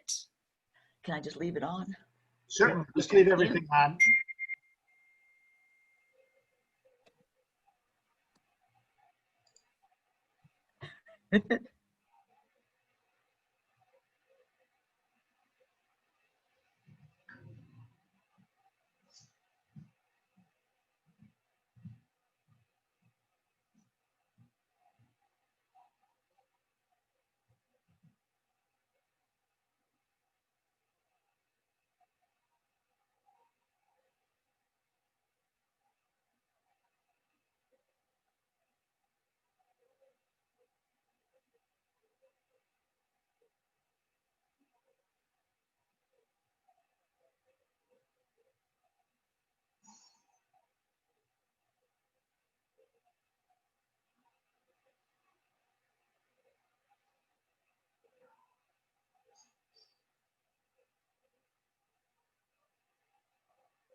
let him know. Hey, Bob. Yes. I am on the phone with David Ferrier, and he was having trouble joining through Zoom. So I just resent him the link to the meeting. So if you see him in the waiting room, could you allow him to come in? Certainly. I don't see anyone yet. Okay. So he didn't see you yet, but I let Bob know.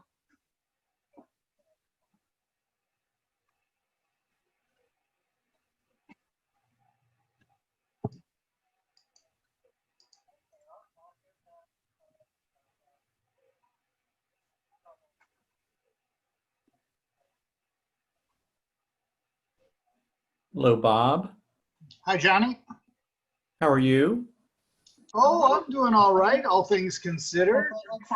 Okay, bye. So I had to step out for a minute, and I missed Julie's presentation, and I know that Venus Flytrap came up. Was there a question about the status of the license plate?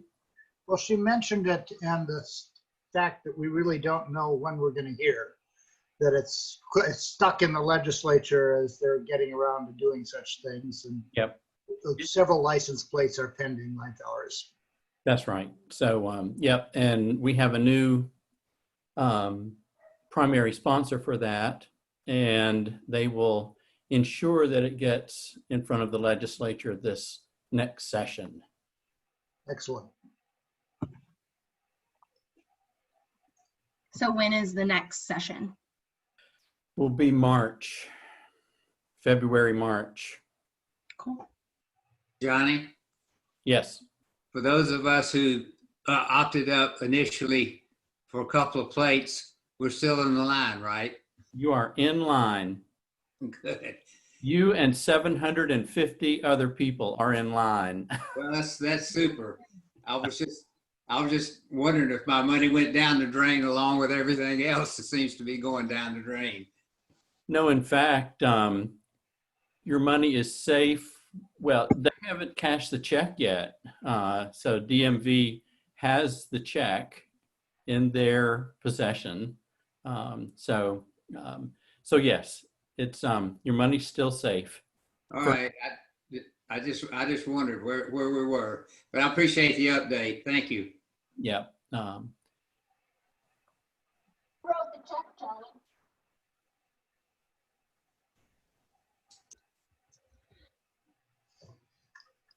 Who wrote the check, Johnny? Was it Botanical Garden?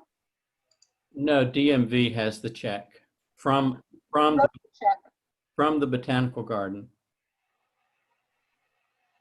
Okay, so the Botanical Garden wrote the check to DMV. Correct. Because my personal check was cashed. Correct. So the Botanical Garden cashed my check, sent it to DMV, and that's where it is.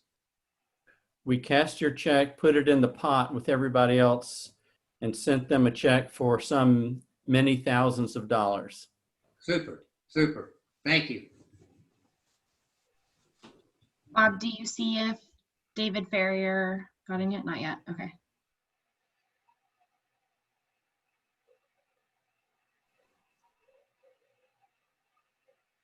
I guess it was asking him to sign in for some reason. Not sure why. Oh, so I might have an answer for him, Olivia. Okay. It did that for me too, but you don't have to click that button. So he might need to close what he's doing and try again, and just tell him to leave that button alone, and it'll put him directly into the waiting room. Okay. I resent him the link, so hopefully he closed everything out and is going to restart. You might just let him know he doesn't need to click. If he clicks that extra button to sign in, it'll put him in a loop he can't get out of. He just needs to try Okay. again without that. Okay, I'll send him another email real quick. And Mr. President, Yeah.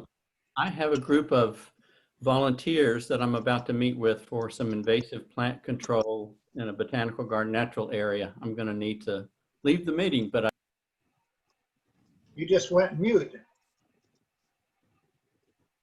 He left. Yeah, Johnny left the meeting. Well, it may be more important to pull out invasives than to sit and talk to us.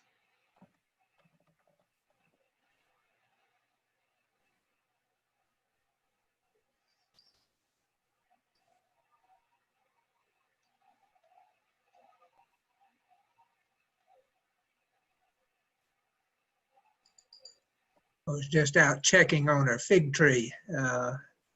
Figs splitting from the moisture and all manner of insects coming into them. Must have 4 or 5 different species of paper wasp and you name it, everything else, butterflies, flies, various beetles. Well, I think the time has rolled around. Carrie, do you think, to reconvene? It seems like it. I see a lot of people retaking their seats. So we can go on and get going again. Bob, you might want to keep an eye on that waiting room. It looks like we had lost some participants, so people might. Yeah, we're down to 40. They might want to, they might be trying to log back in, so keep an eye on that. Okay, so next we're going to hear from Lesley Starke again. She's the program director for the North Carolina Plant Conservation Program. She's going to now talk to us about adding plants to the North Carolina Wildlife Action Plan with the North Carolina Wildlife Resources Commission. Great, Lesley. thanks, Carrie. All right, let me share another screen with everybody. Okay, so I don't have a ton of time to talk about a fairly big topic, so I'm going to have to go a little quickly through the background, and I apologize if this is something you're not terribly familiar with, but a little bit of background on what is the North Carolina Wildlife Action Plan. This is a planning document, a conservation strategy, so to speak, published by the Wildlife Resources Commission, like Carrie just said. The first one was written in 2005. It was updated in 2015. This document is a requirement from the Fish and Wildlife Service to receive certain funding. And so there was a good carrot on the stick to get this document written for 2005. It does require an update at least every 10 years, which is how we got to 2015's update. And we're still working out of that plan at the moment. The real hope for this document, like the purpose of it, is really summarized in this great tagline of keeping common species common. The idea is reducing listing by putting proactive conservation efforts, on the ground, avoiding extirpations and extinctions by getting to them before they're so imperiled, basically. Like I mentioned, this document, this action plan, is directly tied to federal funding, specifically the state wildlife grants. And sort of the unit of measure, the real currency, so to speak, of this document is the list of species of greatest conservation need, these SGCNs. Importantly, these are only fauna. That will make a little bit more sense, or the importance of that I'll get to in a second. But even if it's just fauna, this document is quite comprehensive. It's supposed to be guiding the conservation strategy for the state, not just for the Wildlife Resources Commission, but really for all of us that are working on conservation efforts, to have some good guidance and highlight areas for partners to come together and work on larger projects than any one of them might do themselves, and to help us prioritize what needs to be done. So to compare the North Carolina plan to the others in the state and territories, get this national overview, I wanted to show you that although ours is fauna only, that's not true for every state and territory. There are actually 32 plans out there that include plants as those species of greatest conservation need. That the point of that is that means that those SGCNs are just as suitable for funding projects as, something like a woodpecker or a turtle or something like that. They're at equal value, and that means that that state wildlife grant opportunity is spreading a lot further to have different taxonomic groups included. Another 18% of the plans out there across the nation include plants, but as an alternate list. So they're not, they sort of tacked on with, maybe authority from a different agency than did the wildlife fauna species review. And then there's another 50% of plans where plants are not included at all, like North Carolina's. So how some states, considered they would include plants perhaps is through these prioritized habitats instead. This was an idea that, not that anyone sat down and said plants don't deserve to be in these plans, but there was, still you had to prioritize somewhere. And this was an idea of covering plants in a different way.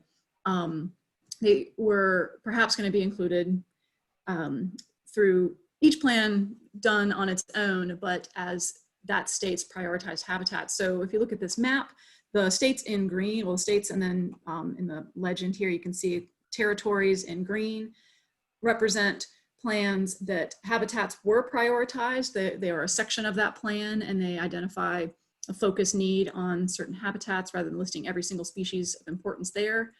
And plants were used in setting those priorities. These beige or yellow, I'm not sure if you can see that very well, it's rather faint, quite a number of them.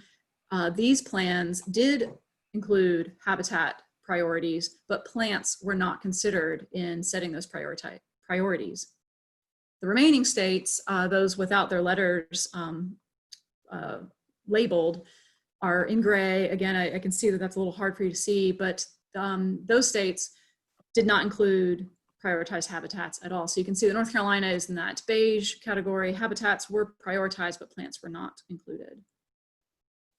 Another way that these plans looked at plants in a sort of sideways way that didn't include them as species of greatest conservation need was to use them in focal areas instead, and identifying, such sites as important for conservation actions. Again, same color scheme. The green represent states with plans where focal areas were identified and plants were used in that process. The yellow, which is fewer this time, are plans with focal areas identified but plants not included. And then the remaining are plans that did not have focal areas identified, which you can see North Carolina is in that category. So that basically means that there's a lot of opportunity out there, not just in North Carolina, but in other states, to bring plants to the foreground. They're not just the background, right? They're not just the habitat, but to actually identify them in these plans, which, like I said before, have been sort of agreed upon as being a standardized method for setting statewide conservation strategies. So why are plants not there? This is not just something that the plant people are complaining about or trying to stir up some enthusiasm. There's actually a lot of interest from the top as well. So this approach, including plants in these plans, has been heavily encouraged by the Association of Fish and Wildlife Agencies. So the Wildlife Resources Commission gets together with fish and game type groups from other states and has regular meetings and sets priorities at a regional and nation-wide level. And one of the things that group has been identifying as a big need, going back to at least 2012, has been to do exactly this: add plants, please. For North Carolina, what this would mean is by including plants, we would be able to increase the number of partners that might be engaged with the Wildlife Action Plan, to identify projects there that there are multiple, overlapping needs that could be addressed in single projects, perhaps making them of a more suitable size and easier efficiency for getting, conservation actions accomplished, multiple objectives in one. And then also, it also means that by bringing multiple partners together, it really can increase the amount of potential match that all these types of federal funds almost always need. So to say that more partners can put their heads together is one thing, but to put their pocketbooks together too means that larger projects or more multi-part projects could be possible with more players in the game. What this also means is, so that would be true right now. If we had plants in the plan, there would be more opportunities to link existing needs together and have probably greater success. But on the horizon is the Recovering America's Wildlife Act.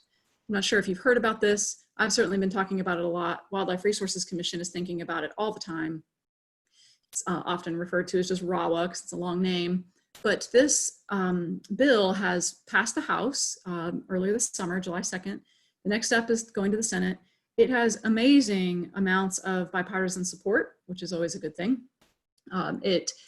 Everyone I talk to that is even closer to this than me, really, I think without being too ahead of themselves, is talking about when this passes, not if this passes.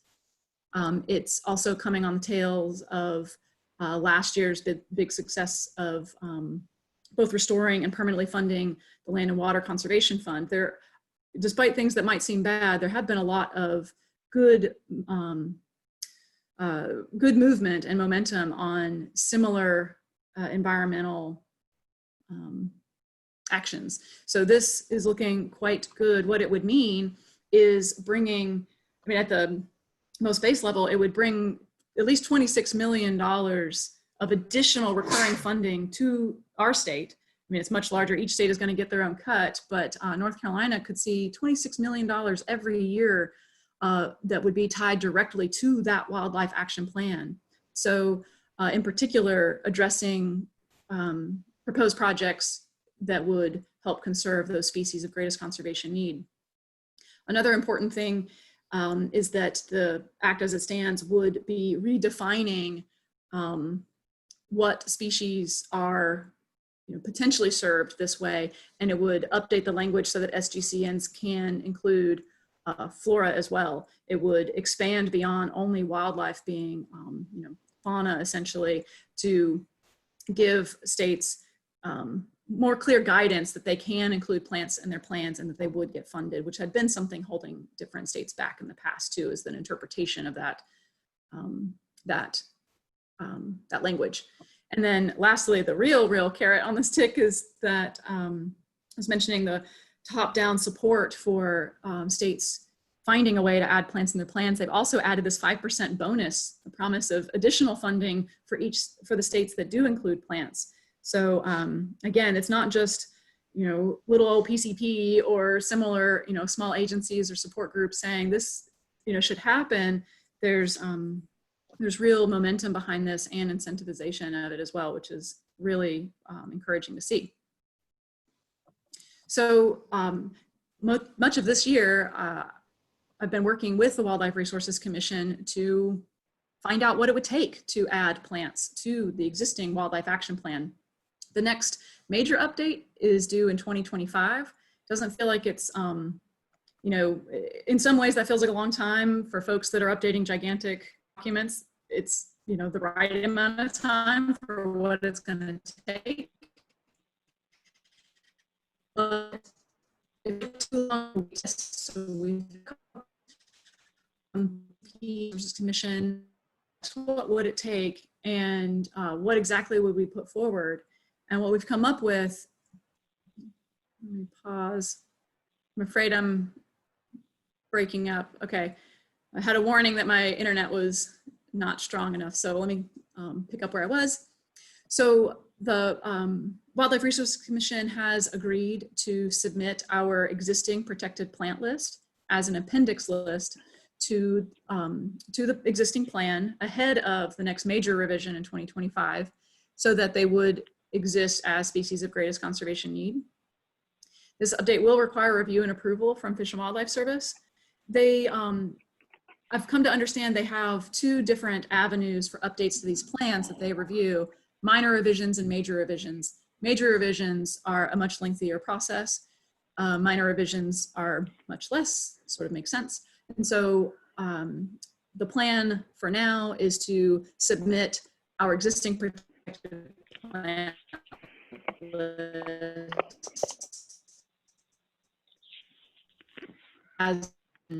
which could happen early, perhaps before then. And so that's in some ways is a little limiting because it's not reevaluating any other species. It's taking the list as it is. It would allow for automatic updates as our list is updated through the rule review that's underway at the moment. So by adding the existing 2010 list right now, it would be automatically referencing any updates that would occur in 2021. So that's an advantage.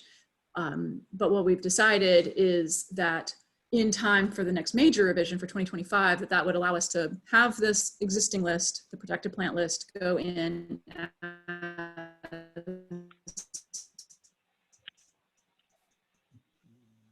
We're losing Lesley again. And I'm sorry?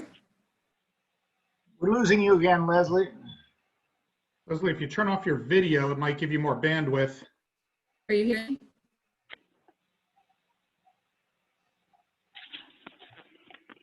Okay. There. Hopefully that'll help. Sorry about that. I'm not sure if you missed anything that I said. I had started to pause there, but point being, we're going to submit a minor revision to try and get plants added to the plan as soon as possible, and consider future steps to maybe add additional, or to review additional species that don't quite meet the criteria for protected status in the state, but that might warrant being included in the Wildlife Action Plan, which does include, in general, species that aren't so imperiled, so that they can, like I said, be in that cadre of keeping common species common, but that still need some help. And I just wanted to add one little last bit, which is, you know, in prep of envisioning RAWA coming through, Wildlife Resources Commission has been working with other state agencies to start pre-planning some partnership projects, to start envisioning what would we do with $26 million extra a year. All of us have these, you know, wish lists, but we started putting them together and finding opportunities to see shared interest and, you know, projects that could go nicely together, or projects that could give us some more information to help us make the next list of priorities. So through partnering in these conservation summits, there have been 3 of them so far over the last 1.5 years or so. This interagency group has identified 12-month pilot projects, for 1 or 3 for each major region of North Carolina. They are focused on SGCNs, but also at-risk species and federally protected species. So these conversations were sort of where I got this burr under my saddle to say, well, if we're going to so focus on SGCNs, how are we going to get more attention for plants? And so now we'll not just be there for listed species only, but also in short order be thinking about how we can consider plants in a more holistic way as the other agencies are putting their ideas on the table. The 3 pilot projects that PCP is going to be helping with is reviewing each agency's prescribed fire plans to find areas where at-risk species have been not getting the management they may benefit from, and help the different agencies consider how to write burn plans for those areas and for the special considerations those species may require. So we'll be participating in that in sort of a review and drafting type way. We'll also be, hopefully by getting plants into that SGCN list, the Heritage Program is going to be aiming to do greater inventory of public lands for all SGCNs, which PCP would like to see more help on the plant side of things for that. And then also just management plans, similar to the prescribed burning idea, reviewing and making sure that these plans do have consideration for species and being there to help give that advice and guidance.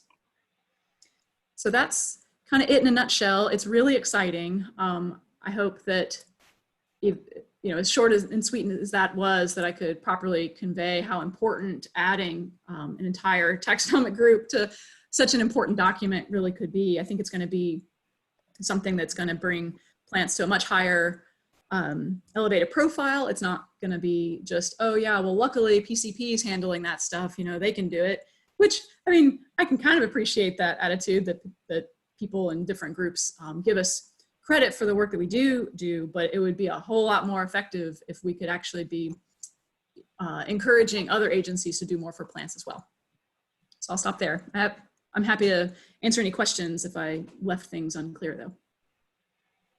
Got a question for you, Lesley. So I'm a community ecologist. So when I think about things like trying to protect animal species, for example, I think, well, you can't protect animal species unless you're also protecting the food that they eat, which requires, protecting plant species, and of course, protecting the habitat that those animals need to live in. Do you think that for the states that specifically have not included habitat or plant species in their conservation plans, do you think they are attempting to use wildlife species as kind of umbrella situations, saying that, well, if we protect the animal species, we're protecting everything underneath them?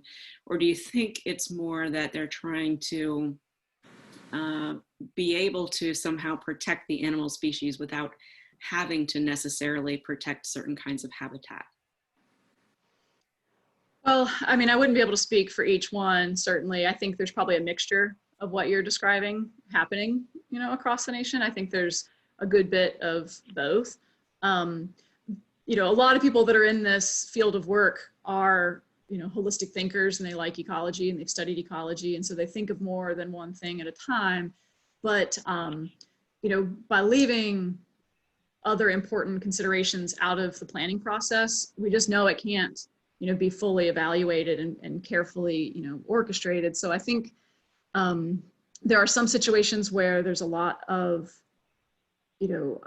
consideration to expand and, using wildlife as sort of an anchor to get, bigger work done or more holistic work done.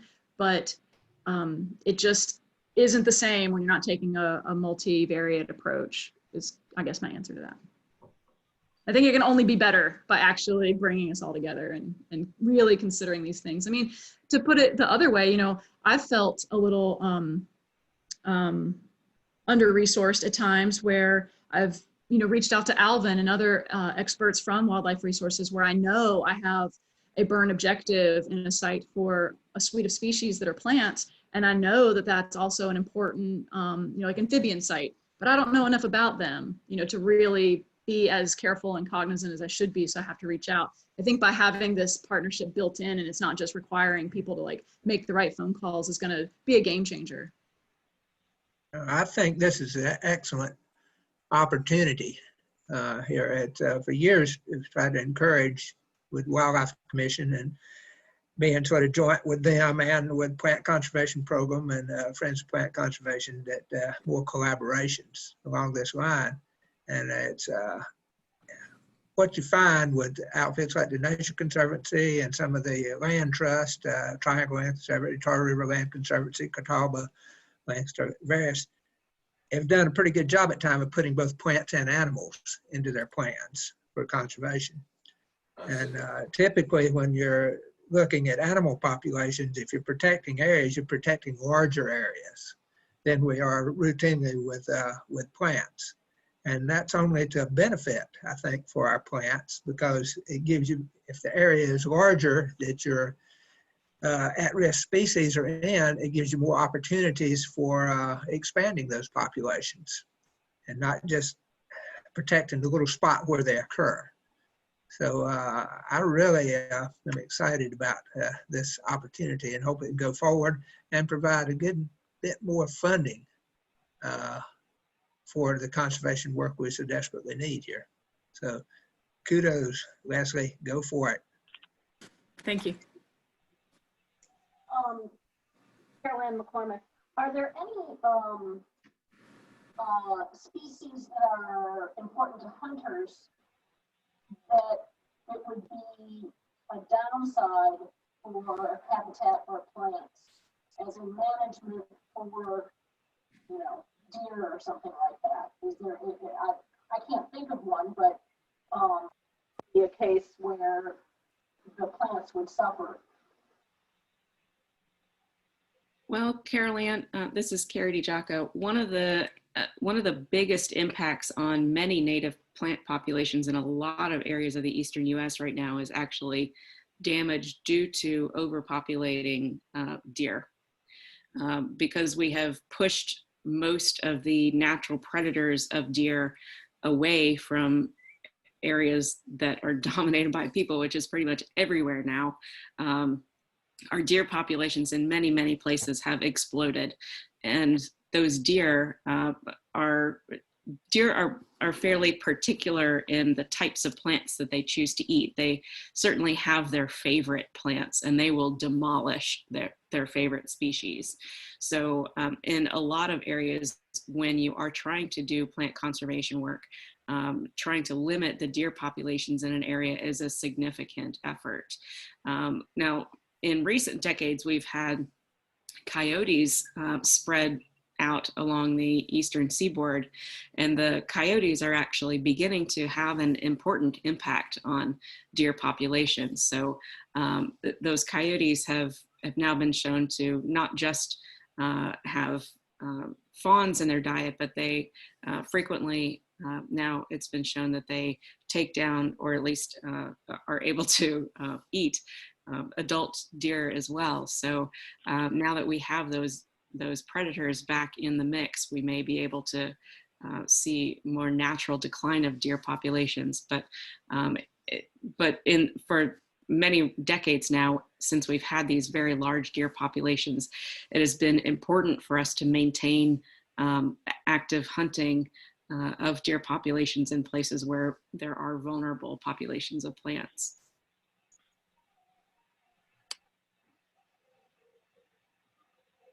All right. Any other questions relating to Leslie's talk? If not, then let's please welcome Olivia Dannemiller. She's the volunteer manager of the Friends of Plant Conservation, and she's going to give us an update on all of the activities of the FoPC volunteers and interns in recent months and within the last year. Thanks, Olivia. Everyone, can everyone hear me okay? Yes. Great. I'm going to share my screen.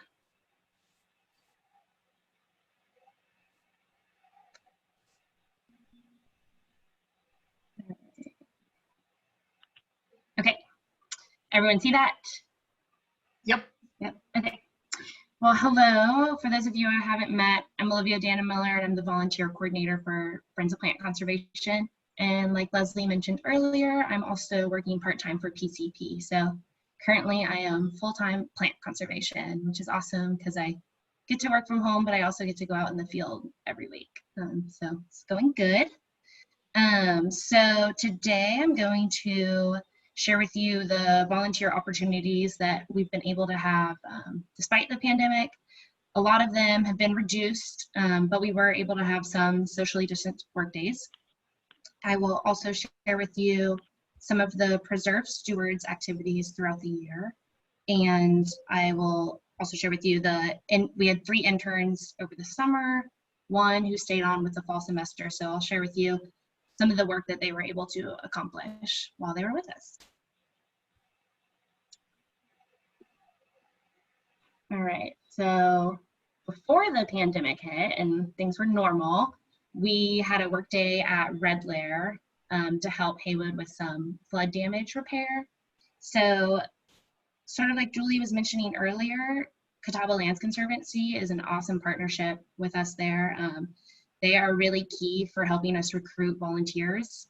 They are awesome partners to have there and definitely bring most of the folks out that we have help out there. So that day we were able to replace some bridges, as you can see in the photo.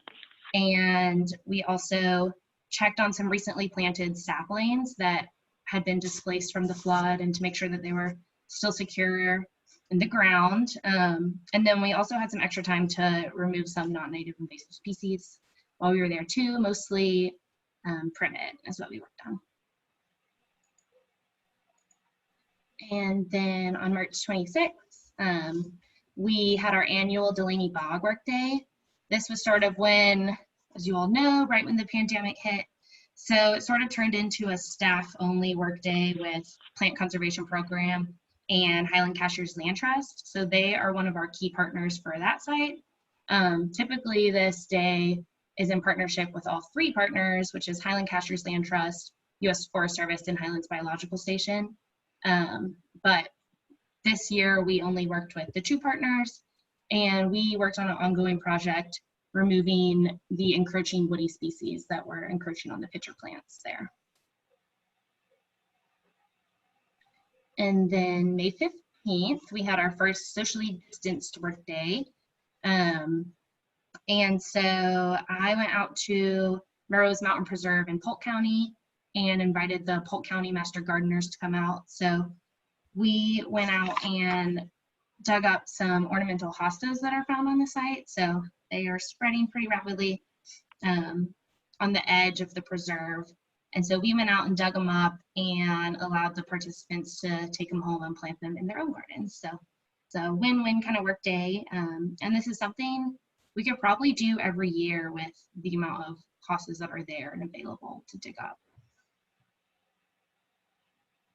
And then we had a summer with not a ton of events. And then on August 13th, we had our annual Liatris helleri monitoring at Patty Mountain. So that was with our PCP staff, myself, an intern, one of our interns with FoPC, and then a student from Appalachian State. So we were able to go out there and accomplish the full monitoring and gather all the data that was needed. And then on September 23rd, so this month, we've had a few socially distanced work days. So September 23rd, we went out to Cedar Mountain Bog Preserve, and that was in partnership with Conserving Carolina. So they're one of our key land trust partners for that site. Tori Newgart, who I'll mention later in the presentation too, is a preserve steward there, and he also works at Conserving Carolina, so he helps bring volunteers from there. So we had some just regular volunteers, we had Conserving Carolina staff, and then Conserving Carolina AmeriCorps members, and then also some Transylvania County Master Gardeners out. So we were able to accomplish a lot that day. We worked on thinning out the core bog area and removing some encroaching woody species on that and opening up the sunlight for the plants. And then this week we had 2 work days at Mineral Springs Barrens and Red Lair Preserve. So these are our annual Schweinitz sunflower monitoring days. These ones are also key partnerships with Catawba Lands Conservancy and Carolina Thread Trail, which is under Catawba Lands Conservancy, so sort of the same. So they help us bring tons of volunteers out to those days. And we were also lucky to have the mayor join us from Mineral Springs Barrens for that work day too. But I heard that I was not able to attend, but I heard both of those days went well. And then for our preserve stewards, so I'm just going to highlight some of the preserve steward projects throughout the year. They are awesome because they're able to perform ongoing stewardship and monitoring tasks throughout the whole year, and they can work independently, and also lots of them help out bring extra volunteers to the preserves that otherwise we wouldn't be able to have, and they can lead those work days for us. So I will start with Red Lair Preserve. So on that note, a lot of our preserve stewards are in this meeting. So if they have anything that they want to add after my presentation, definitely feel free. Even if I don't mention you in the next few slides, but you are a preserve steward, please feel free to add something or tell the group anything if you'd like. So at Red Lair Preserve, we have Haywood Rankin. He volunteers almost every single day. He has his continuous battle of fighting non-native invasive species, keeps the extensive trail network in tip-top shape, and he also leads tours and shows others the wonders of the preserve whenever we ask or whenever is needed. So I also have a short video that I'll show you all right here of him sort of introducing himself and sharing what a day of him working on the preserve might look like. So let me know if this doesn't work for you.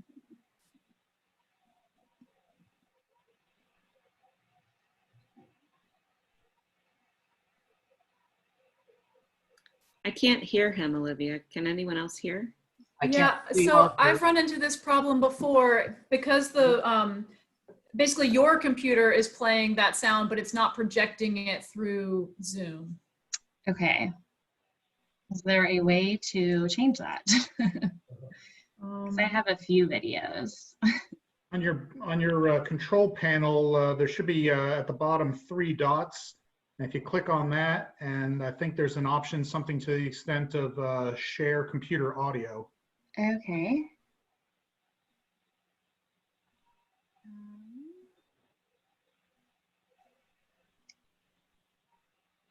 I don't see share computer audio on there. I see screen, arrow options, subtitle settings. I wonder if you simply turn up the volume on your own computer, if then the mic would pick that up. I don't know. Oops. Olivia, I know that when one shares a video from like directly from another source, like a web browser, when you share it, you have to, when you share the screen, you have to designate that you want to share the audio. So, and that's, Okay, wait. I think I got it. I see share computer sound. So let's see if that works. Okay. Okay, I am Everyone Haywood here? Rankin. We are standing on. Okay, I am Haywood Rankin. We are standing on one of the larger plant conservation program properties that used to belong to my family. And we have Lesley Starke, Catherine Salata, Olivia Dannemiller here. We're on the way to the river bottoms to study grasses. But on the way, I have persuaded them to come through this great forest and answer a question I have, because you can see a mighty white oak and a mighty hickory tree that unfortunately lived far too close together, split apart in the worst possible way. The white oak has smashed against a beech tree and taken half of it down. That's all incredibly tragic and sad, because we rarely see our white oaks and hickories replace themselves. And so what we have is suddenly in this great climax forest a great gap where sunlight is. I know one of the trees that will benefit from that is this big leaf magnolia, which there are lots of little ones and so forth. They will be very happy. But if you look around, what are the medium-sized trees that will take advantage of this? Well, there's sourwood, but there's certainly maple. The beech trees, more beech trees, little beech trees, big beech trees, redbud. Does anybody see an oak or a hickory in the understory here? You have to look very hard. I'm not sure. There may be. I just haven't found it. So this is happening on Red Lair. We're lucky to have these incredible climax forests, but they were apparently kept open either by burning or grazing, and there was enough sunlight that little oaks and hickories could prosper, and they are not doing so now. And when we do have an opening, that would be when the little oaks and hickories would presumably be happy and grow up. But if there are none there, that's not going to happen. So, do I artificially come in here and cut this maple down and that big beech tree down and everything that's not a hickory or an oak, and then plant hickories and oaks, or throw out a lot of acorns? It's a question that a fundamental philosophical question that we face here at Red Lair. Okay, was everyone able to hear that time?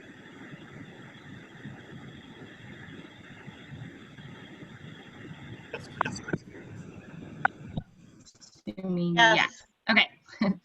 Okay, so moving on. Thank you, Haywood, for that video. At Feather Wet Prairie, we have Miss Testerman. So he wrote this introduction for us, so I'll just read it off. Dennis's sense of the sacredness of natural areas began in the old growth forest on the Southern Appalachian Mountain Cove Farm that's been in his family since 1789. This forest, a Tennessee registered natural heritage area, inspired Dennis to spearhead the county natural heritage inventory that officially identified the Southern Wet Prairie, which he now cares for, as a preserve steward. So Dennis helps keep up with communications and tours needed on the preserve throughout the year. Thank you, Dennis.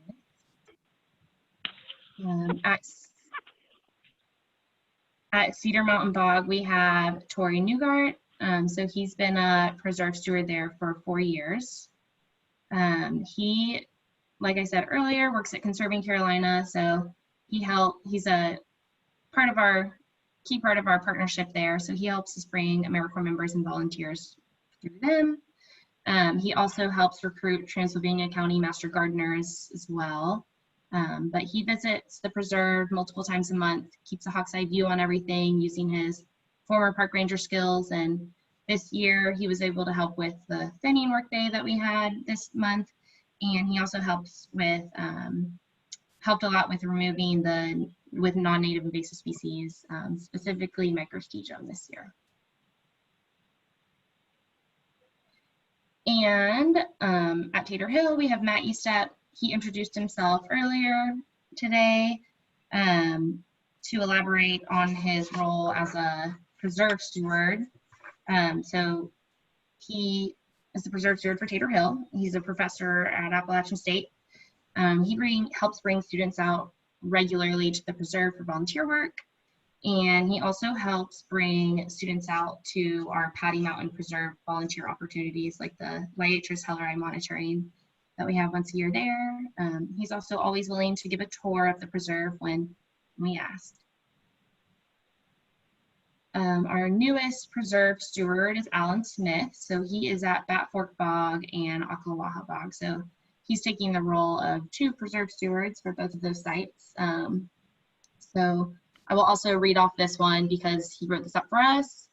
He is a retired professor of biology, more or less equally trained and interested in ornithology, botany, and ecology.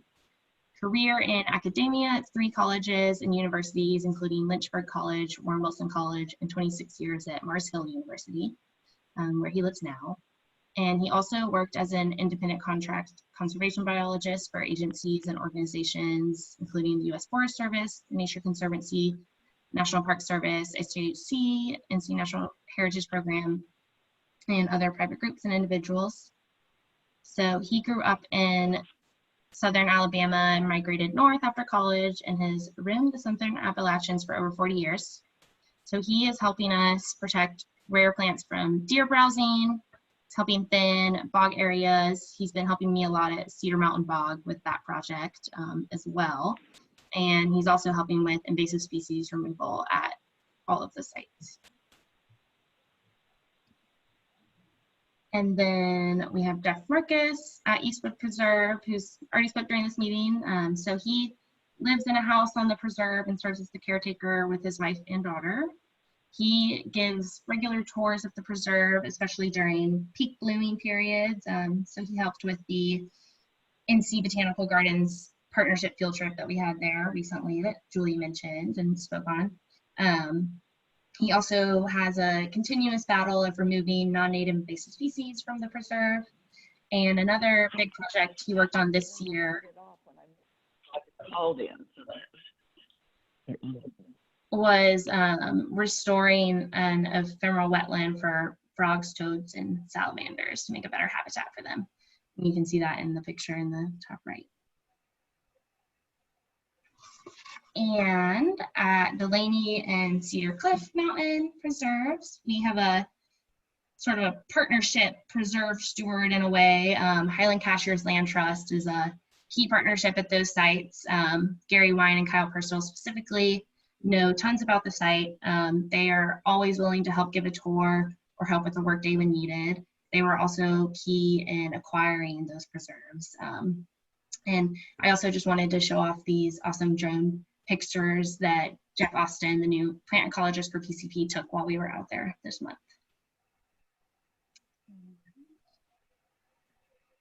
Then lastly, I have Pat and Herb Amix. So one of our interns' duties was to create some educational videos while she was with us. So Rachel Milkerite created this video, and it's really a good introduction to both of them. So I am just going to let that speak for itself, and I will show you all the video. Herb Amix, Friends of Plant Conservation. Pat Amix, also Friends of Plant Conservation and stewards.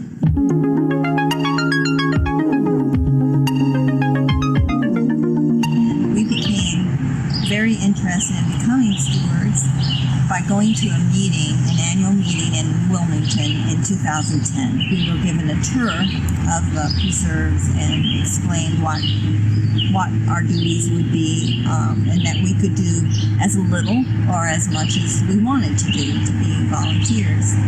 And that's how we got started. There's 6 tracts that we take care of. The ones in the Eno Diaries, and also there's one in Butner.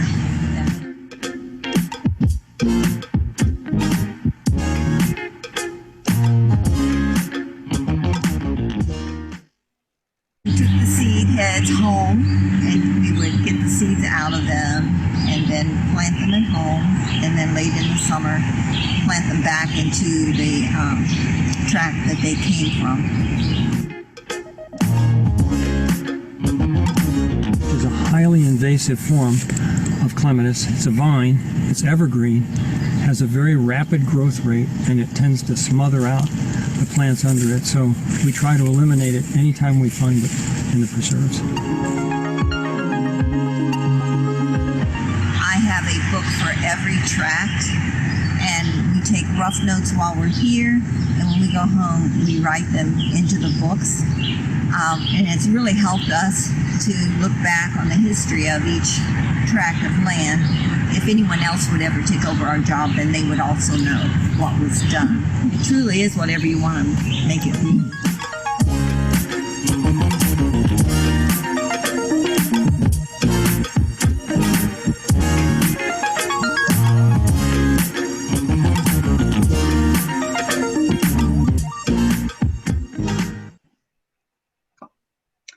So I'd love to have a video like that of all of our preserve stewards across the board. Herb Amix. All right, so again, that's not all of our preserve stewards. We still have a few more. I just wanted to highlight some of their work throughout the year. And then, like it's been mentioned a few times, we had 3 internships over the summer, one of which is continuing throughout the fall semester. So first we had Shannon Dolan. She's a junior at NC State, majoring in environmental sciences, and she helped us create ArcGIS story maps. So these are unique and interactive ways to sort of learn and view some of our preserves.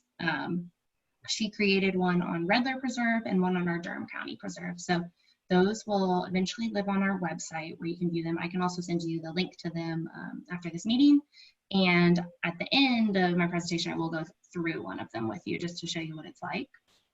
Next, we had Miranda Huff, and she is a senior also at NC State, majoring in environmental sciences.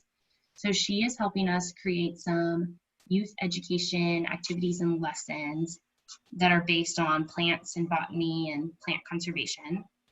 And when finished with the project, she will put these on our website, and we hope that these will be used by teachers, non-formal educators, and parents. So that is pretty exciting there. And then lastly, we had Rachel Milkerite. She's a junior at Appalachian State University. So she helped with a variety of tasks this summer. She helped create an ongoing preserve steward training program. She helped provide stewardship work on the preserves with me in the mountains and Fisher in the Triangle area, including removing non-native invasive species and treating them with herbicide, as well as bog thinning, removing woody encroaching species, and she also helped with the monitoring of the Liatris hellerii at Patty Mountain. And lastly, she helped us create these educational videos, like the one I just showed you in the last slide. The Amixes, she created that. Additionally, she created a video of a tour of the Durham County Preserves, mostly featuring Milo Pine, but it also has the annexes in that one. So a couple of the scenes are repeated, but I will show you guys that in our next slide.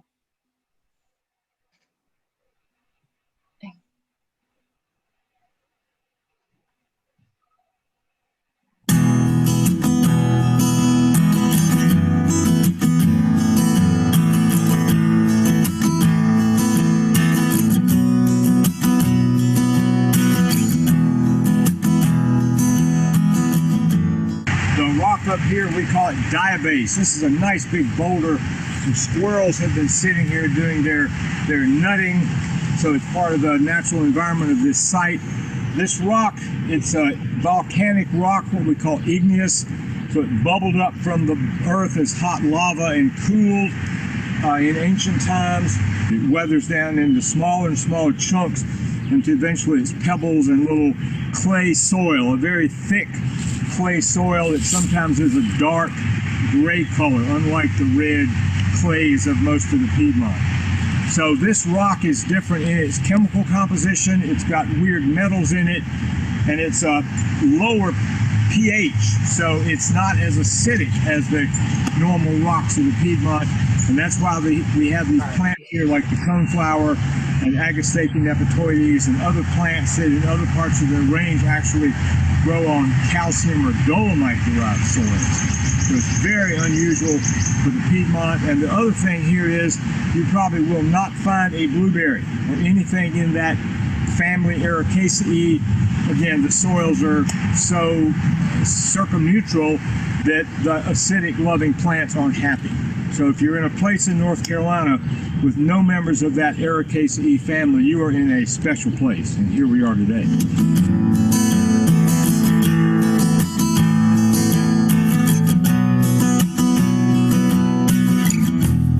We love to see these big oak trees. This is a beautiful old white oak with this platy bark.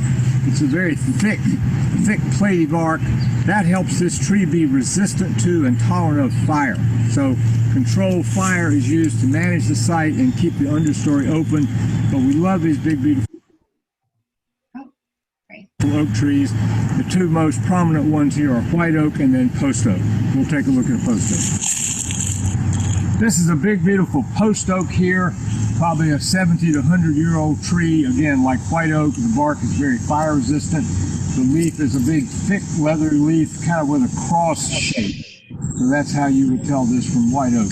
The other components of what would naturally be a woodland here, there's a lot of smaller eastern red cedar, and there's been a lot of American ash, but sadly we're losing the ash to the emerald ash borer.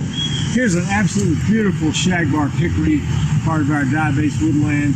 Long, dramatic, shaggy bark on this tree, and again, the thick bark helps it to be resistant to the periodic fires that come through here to help keep the understory open. This is a shortleaf pine. The cones are smaller, and the needles are shorter, and there's usually 2 or maybe 3 in a bundle. Loblolly always has 3. So this tree has got kind of a smoother bark, it's flaky, and then down here at the base you can see how it got a little fire scar, but it's perfectly happy with that. This is a nice component of our, what would be a oak, hickory, pine diabase wood.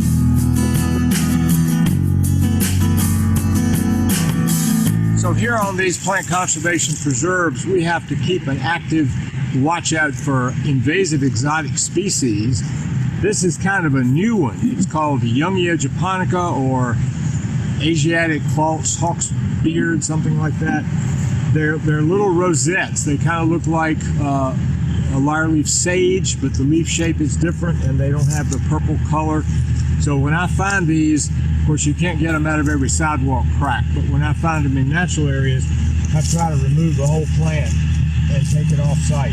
Because they're very sneaky. They can set seed. They come in early. I thought they were an annual, but now they seem to be growing bigger and behaving like a perennial. So this is a real threat to our natural areas and native plant populations.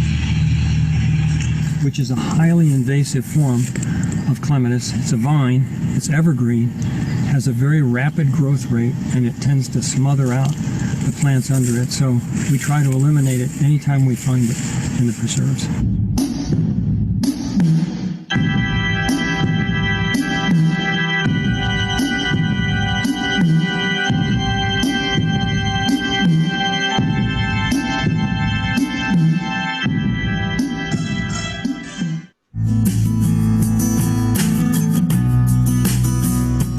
can see the railroad iron here. So this was originally cleared and opened up for a railroad track. Probably carried tobacco from northern Durham County into the tobacco factories in town. The railroad, as you can see, was abandoned. A water line was put in here, and that reopened the site and brought more attention to the site. And then just a couple of years ago, on a native plant tour of the site, Lesley Starke discovered the sumac, which is another federally listed plant. It's very unusual. Apparently likes the dye-based soil, but it mostly likes it open. So this area had grown up in loblolly pine, and then it was cleared, and then the sumac, which was already naturally here, began to flower and thrive. It's a great success story in terms of management of the site, being aware of its history as an open area on the dye base, and then the recovery of this population of the rare sumac. We got really lucky today. This is a beautiful little orchid. Brownish purple. It's got no chlorophyll, so it must be parasitic or saprophytic. It's got some other means of getting its nutrition other than having green leaves. It's called a Hexalectris spicata. So we're right here in a dye-based jumble of boulders, and here's this beautiful little orchid. This is truly one of the most beautiful plants that you can find in the dye-based derived soils around northern Durham.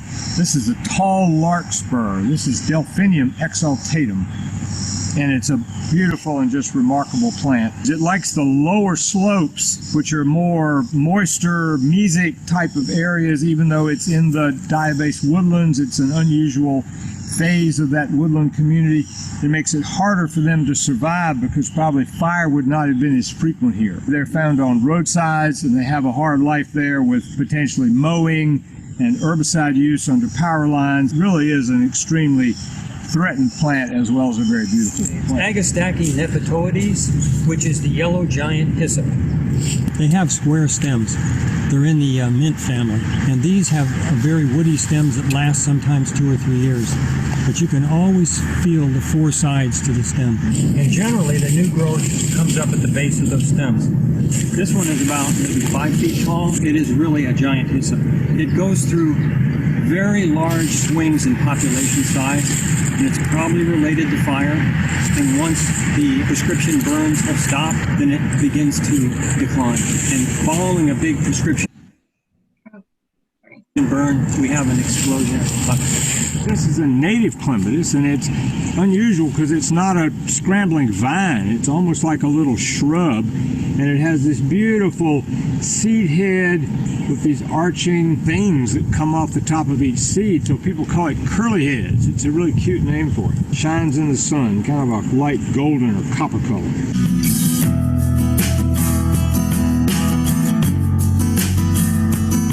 So we're here to look at a population of Echinacea levigata, the smooth coneflower.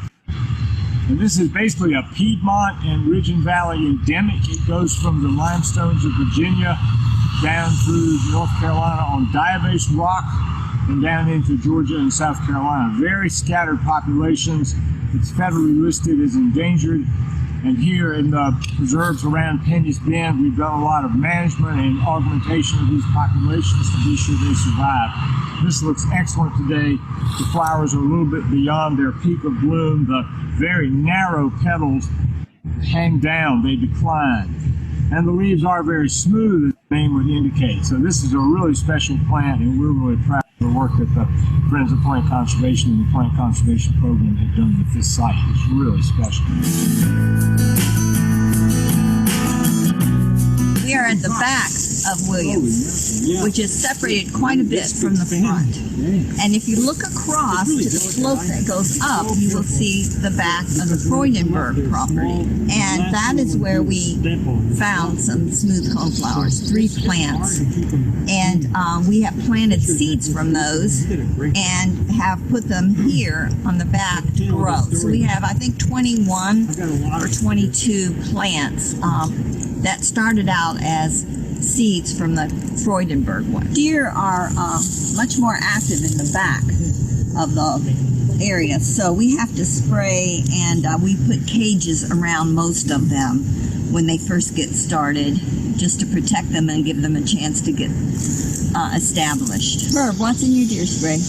It's a lot of rotten eggs.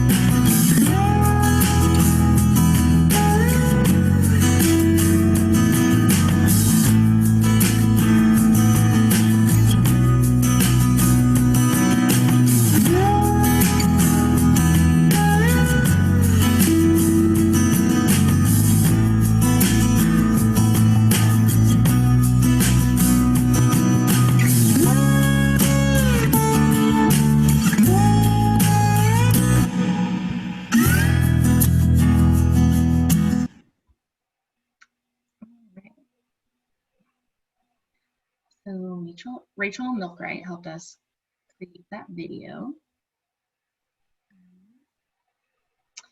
And then next, I'm going to show you one of Shannon Dolan's projects, the Red Layer Story Map. I'm just going to skim through it just to show you guys the overall gist of it. I'm not going to pause at each paragraph so that you all can read through it. You guys can look at it another time, but I'm going to see if this link works to take you to it. If not, I can pull it up another way.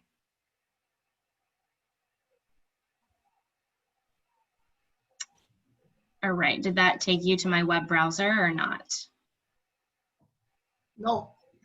No? Okay. Nope. Let's do a new share.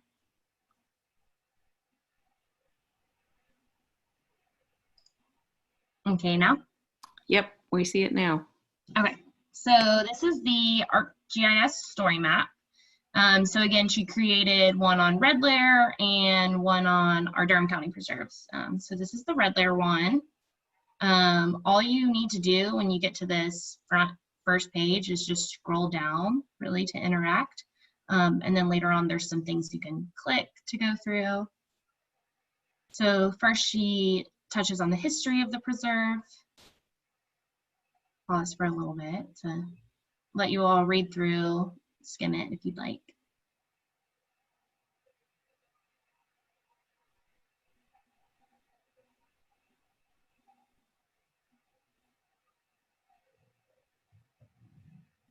And if you keep scrolling, it shows a nice photo. If you wanted to see the photo closer up, you can click on it, or I guess it puts it further away actually, but full screen. Then you can just exit, just keep scrolling down. So then she touches on the Rankin family history.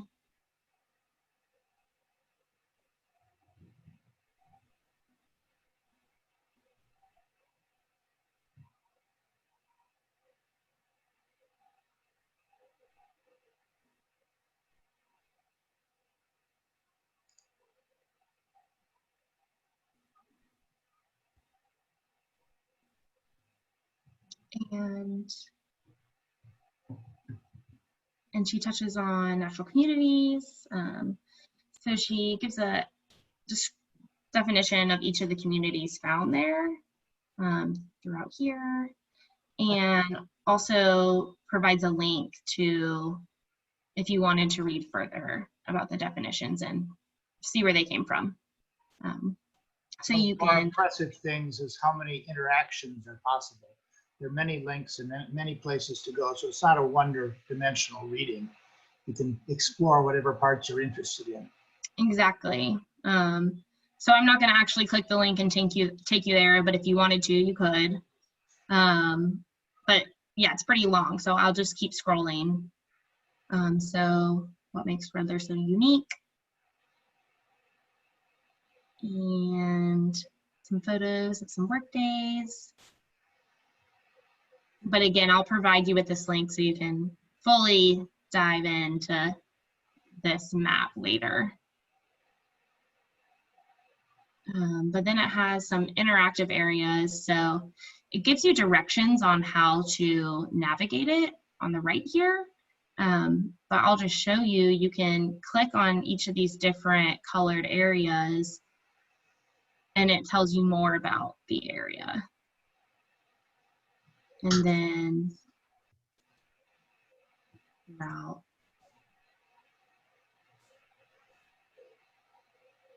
And if you keep scrolling down, it just zooms in and tells you more about it. So you can click on Red Layer, it tells you.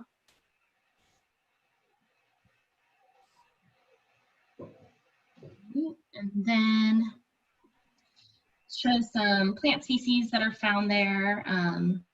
Focuses on the big leaf magnolia. And you can scroll through the photos.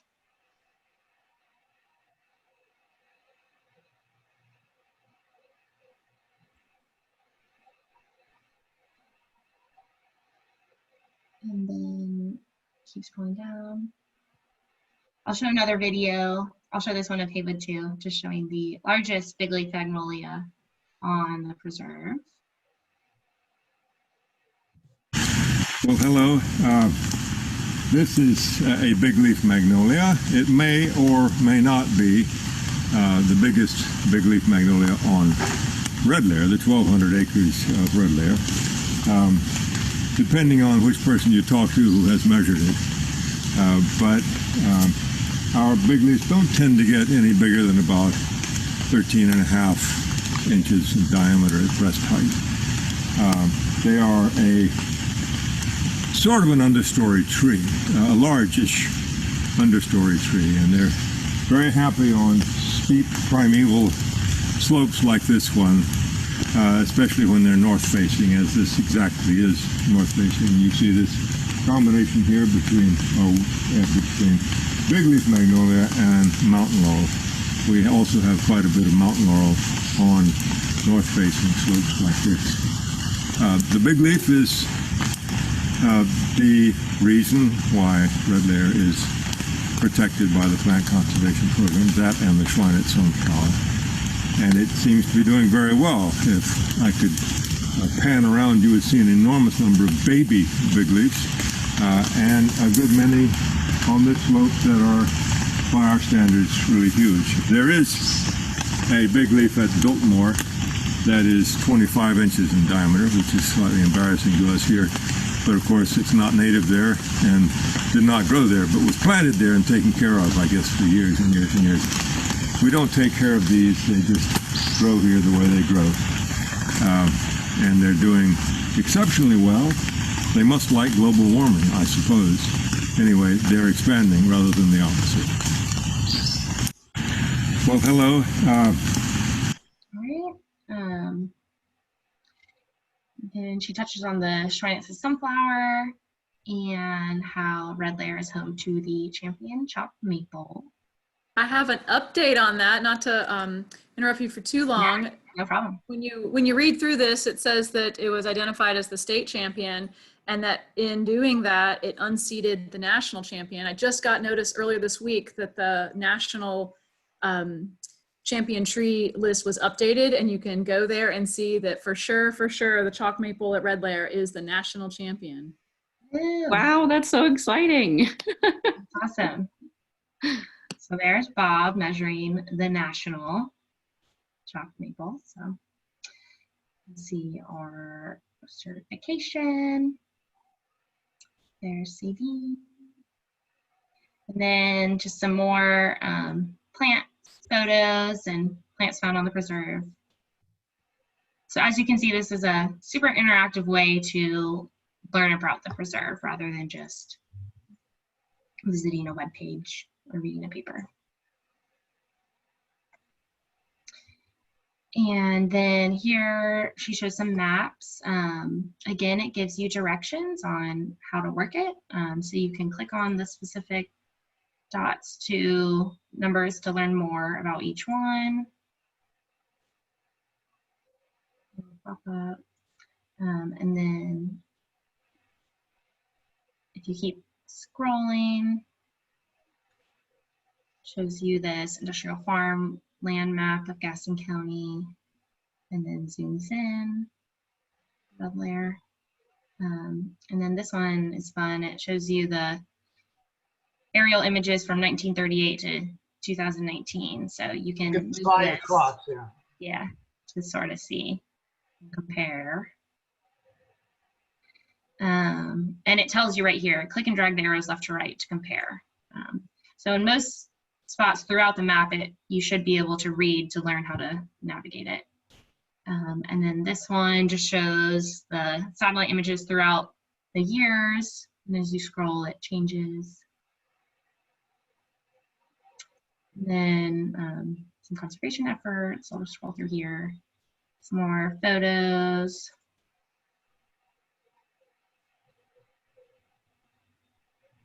Some invasives found.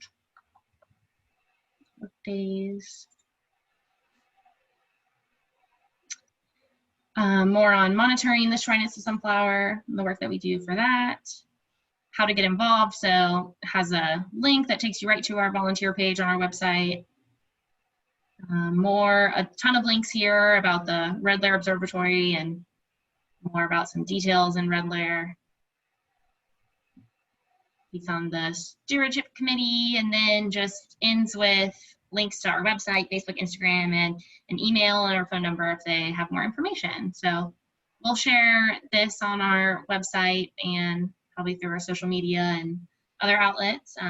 But we first wanted to share it at our annual meeting. So you all are the first people to find it, but I can provide the links to these in chat, and they'll also live on our website, most likely under our education tab, and as well as under the individual preserve tab as well. But that is all I have for you all. So I will stop sharing my screen.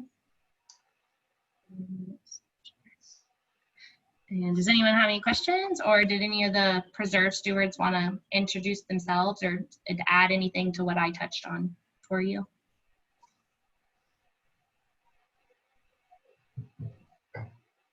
Well, thank you, Olivia. That was great.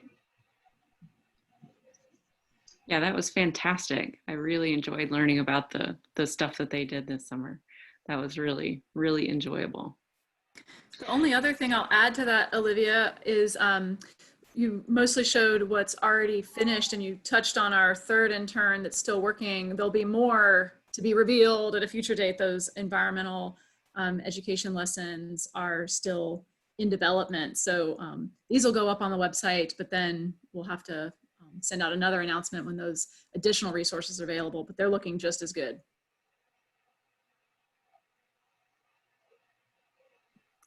Okay, so that is the end of our presentations for today's annual meeting. What we planned to do for the remainder of our session here was to try to get some feedback from the meeting participants. We would love to know what kinds of things you guys would like to see more of, or what sorts of things you would like to be involved in. We know these are very difficult times right now, especially for people to be able to actually get together to do things. But we want to do everything we can to try to keep our members involved and to make sure that we can keep people active and connected as much as possible. So if you guys have any suggestions and ideas of things that you would like to do, things that you would like to see us do, please just shout out. So we're getting some comments from Matt Estep in the chat box. So he says he would like to see service days on different preserves. So that's certainly something we can work on putting together. What else would you guys like to do, or what would help you feel more connected to FoPC?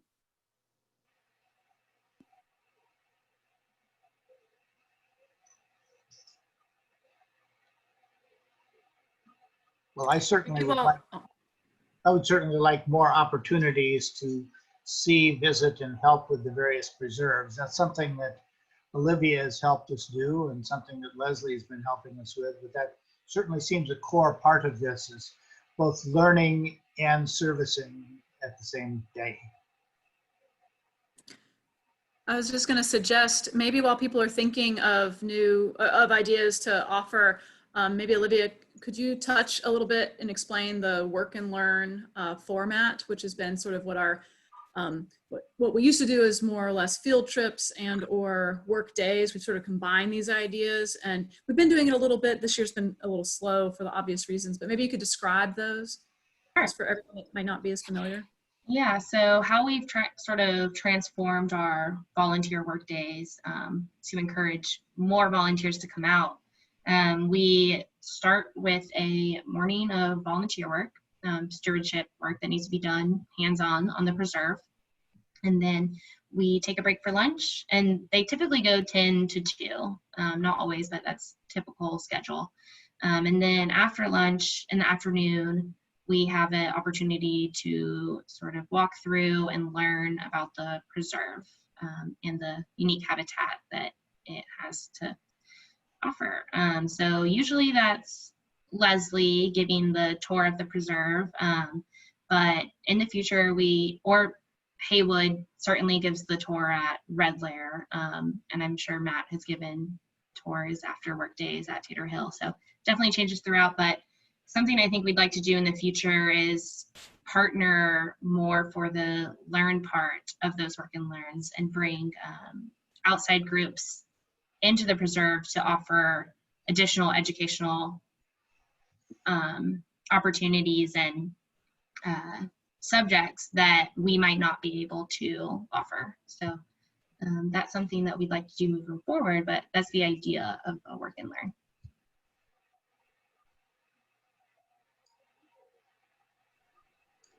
So in our chat box, we're getting some comments and questions. So I'll go on and read those out for anyone who doesn't have that up. So Carol Ann McCormick has asked, as a new member, how do I find out about field trips? Cindy Lincoln responded that they're usually on the FoPC website and suggested maybe Olivia could share the link. Let's see. Thomas Wentworth comments that he echoes Matt's ideas of work days, perhaps coupled with field trips. So we kind of just talked about what our current sort of setup is for that. And Lesley mentions that these are advertised on both the FoPC and the PCP's websites. They're also announced in the newsletters, and then reminder emails are sent out to the FoPC membership.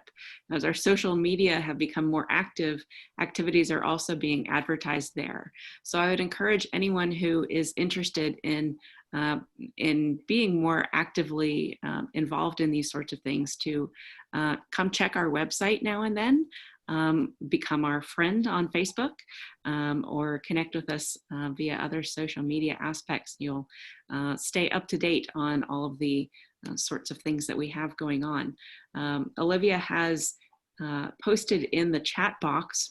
So if you're not familiar with Zoom already, down at the bottom of the screen, there's a little icon with a little message bubble that says chat. And if you click on that, that will bring up the chat box so you can see everything that's in there. So Olivia has posted a link for the field trips there. That's on our website, www.ncplantfriends.org. And there is a page there for field trips. So you can find links to those sorts of things there. Any other suggestions on things that we could do as a group to help keep you, our members, involved and active in the plant conservation efforts?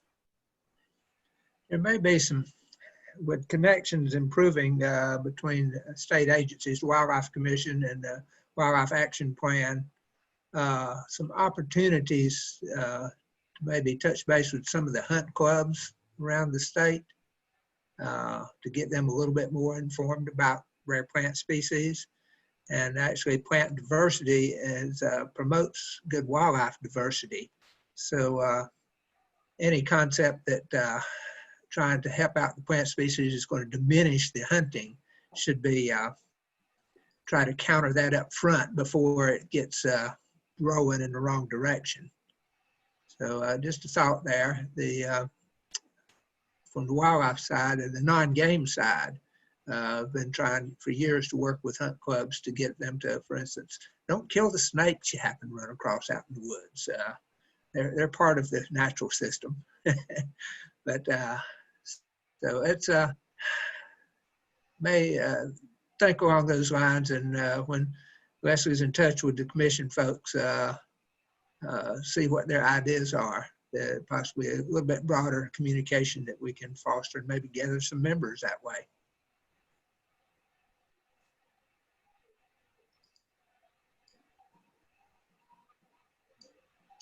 Carrie, you're muted. You're muted. Sorry. There's a little activity going on here in the house. I'm trying to protect you from that. Lesley Starke just asked if one of the board members could maybe talk a bit about the Speakers Bureau. Anybody want to speak up about that at all? We do have a list on the website of some members of the FoPC who are interested in and would be eager and excited to come speak with various groups on a variety of topics. So if you belong to any groups that typically invite speakers to come speak with you about things, you might want to check that page out on the FoPC website to see if any of our speakers might have talks that would be of interest to the groups with whom you're associated. And of course, right now, we're trying to minimize contact between people, but there are lots of different organizations these days that are having a lot of meetings and conferences to keep their members involved via platforms like Zoom, like we're doing right now. So we can indeed give talks through this sort of platform to try to help keep everybody interested and entertained and involved. Brian asks, is there a target species recommendation list from FoPC for native plant nurseries and horticulturists?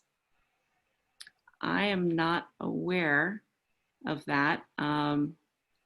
There are several good native plant nurseries in the state. I know that the North Carolina Botanical Gardens has plant sales from which you can buy various plants. I'm not sure about how that necessarily ties in with FoPC. Does anyone else associated with FoPC know anything about involvement with native plant nurseries or horticulturalists? Lesley suggests this is a good opportunity to connect with the Native Plant Society. That's very true. I'm quite involved in the chapter of the Native Plant Society down here in the Charlotte area. The Native Plant Society down here is quite active.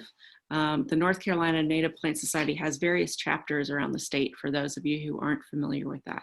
So I'm involved in the Southern Piedmont chapter in the Charlotte area. And we have meetings every month. We've been doing it lately via Zoom.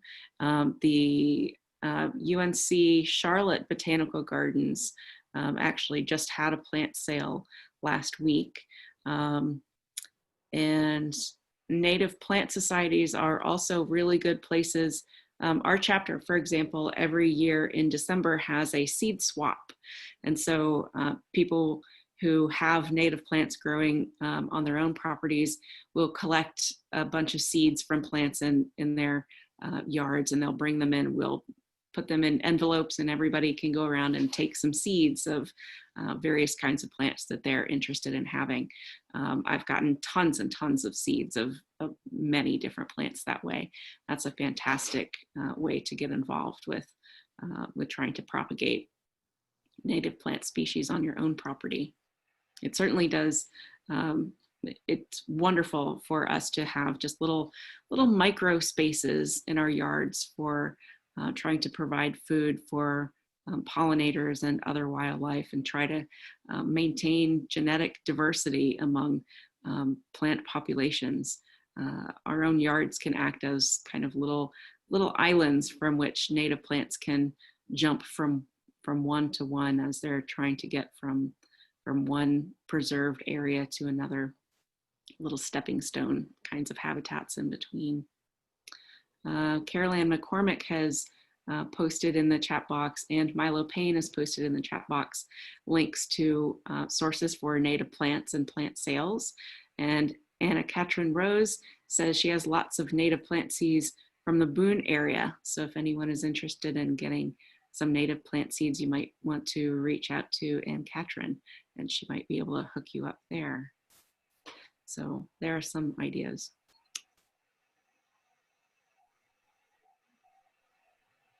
Okay. Any other comments or suggestions? Pine, not pain, sorry. Well, I think maybe it's time to say this has been a great meeting and thank you all for participating. Any last comments before we adjourn for the year? We hope we can look forward to you participating in other activities and events, and we will try and keep you informed of these. I have one last thing to say, Bob, and it's a little bit of an update I failed to mention earlier. At the last annual meeting, I was making big promises about inviting the Friends of Plant Conservation to come join us to outplant some rare plants at the Picture Creek Diabase Barrens in Granville County as part of a project we've been working on with NCDA research stations and the North Carolina Botanical Garden. I just wanted to let you know that you didn't miss that announcement. I didn't leave you out, or we didn't, do that on purpose. We've actually had to postpone that event. So continue to stay tuned. We'll hope to set another date. It's unclear at this moment if it'll be later this fall or if we'll be looking to next spring. But I didn't want anyone to leave today and think, I never heard about that, or they failed to follow up. That's the update. It's been postponed. I just wanted to thank everybody. Thanks for your confidence and trust, and I look forward to working with you all in the coming year. Thanks to all of you for attending our Zoom get together today. It's great to see all these faces. So thanks for caring. Thanks for participating. All righty. Okay, bye everybody. Bye. Thanks again. Bye, thanks all. Thanks, everyone.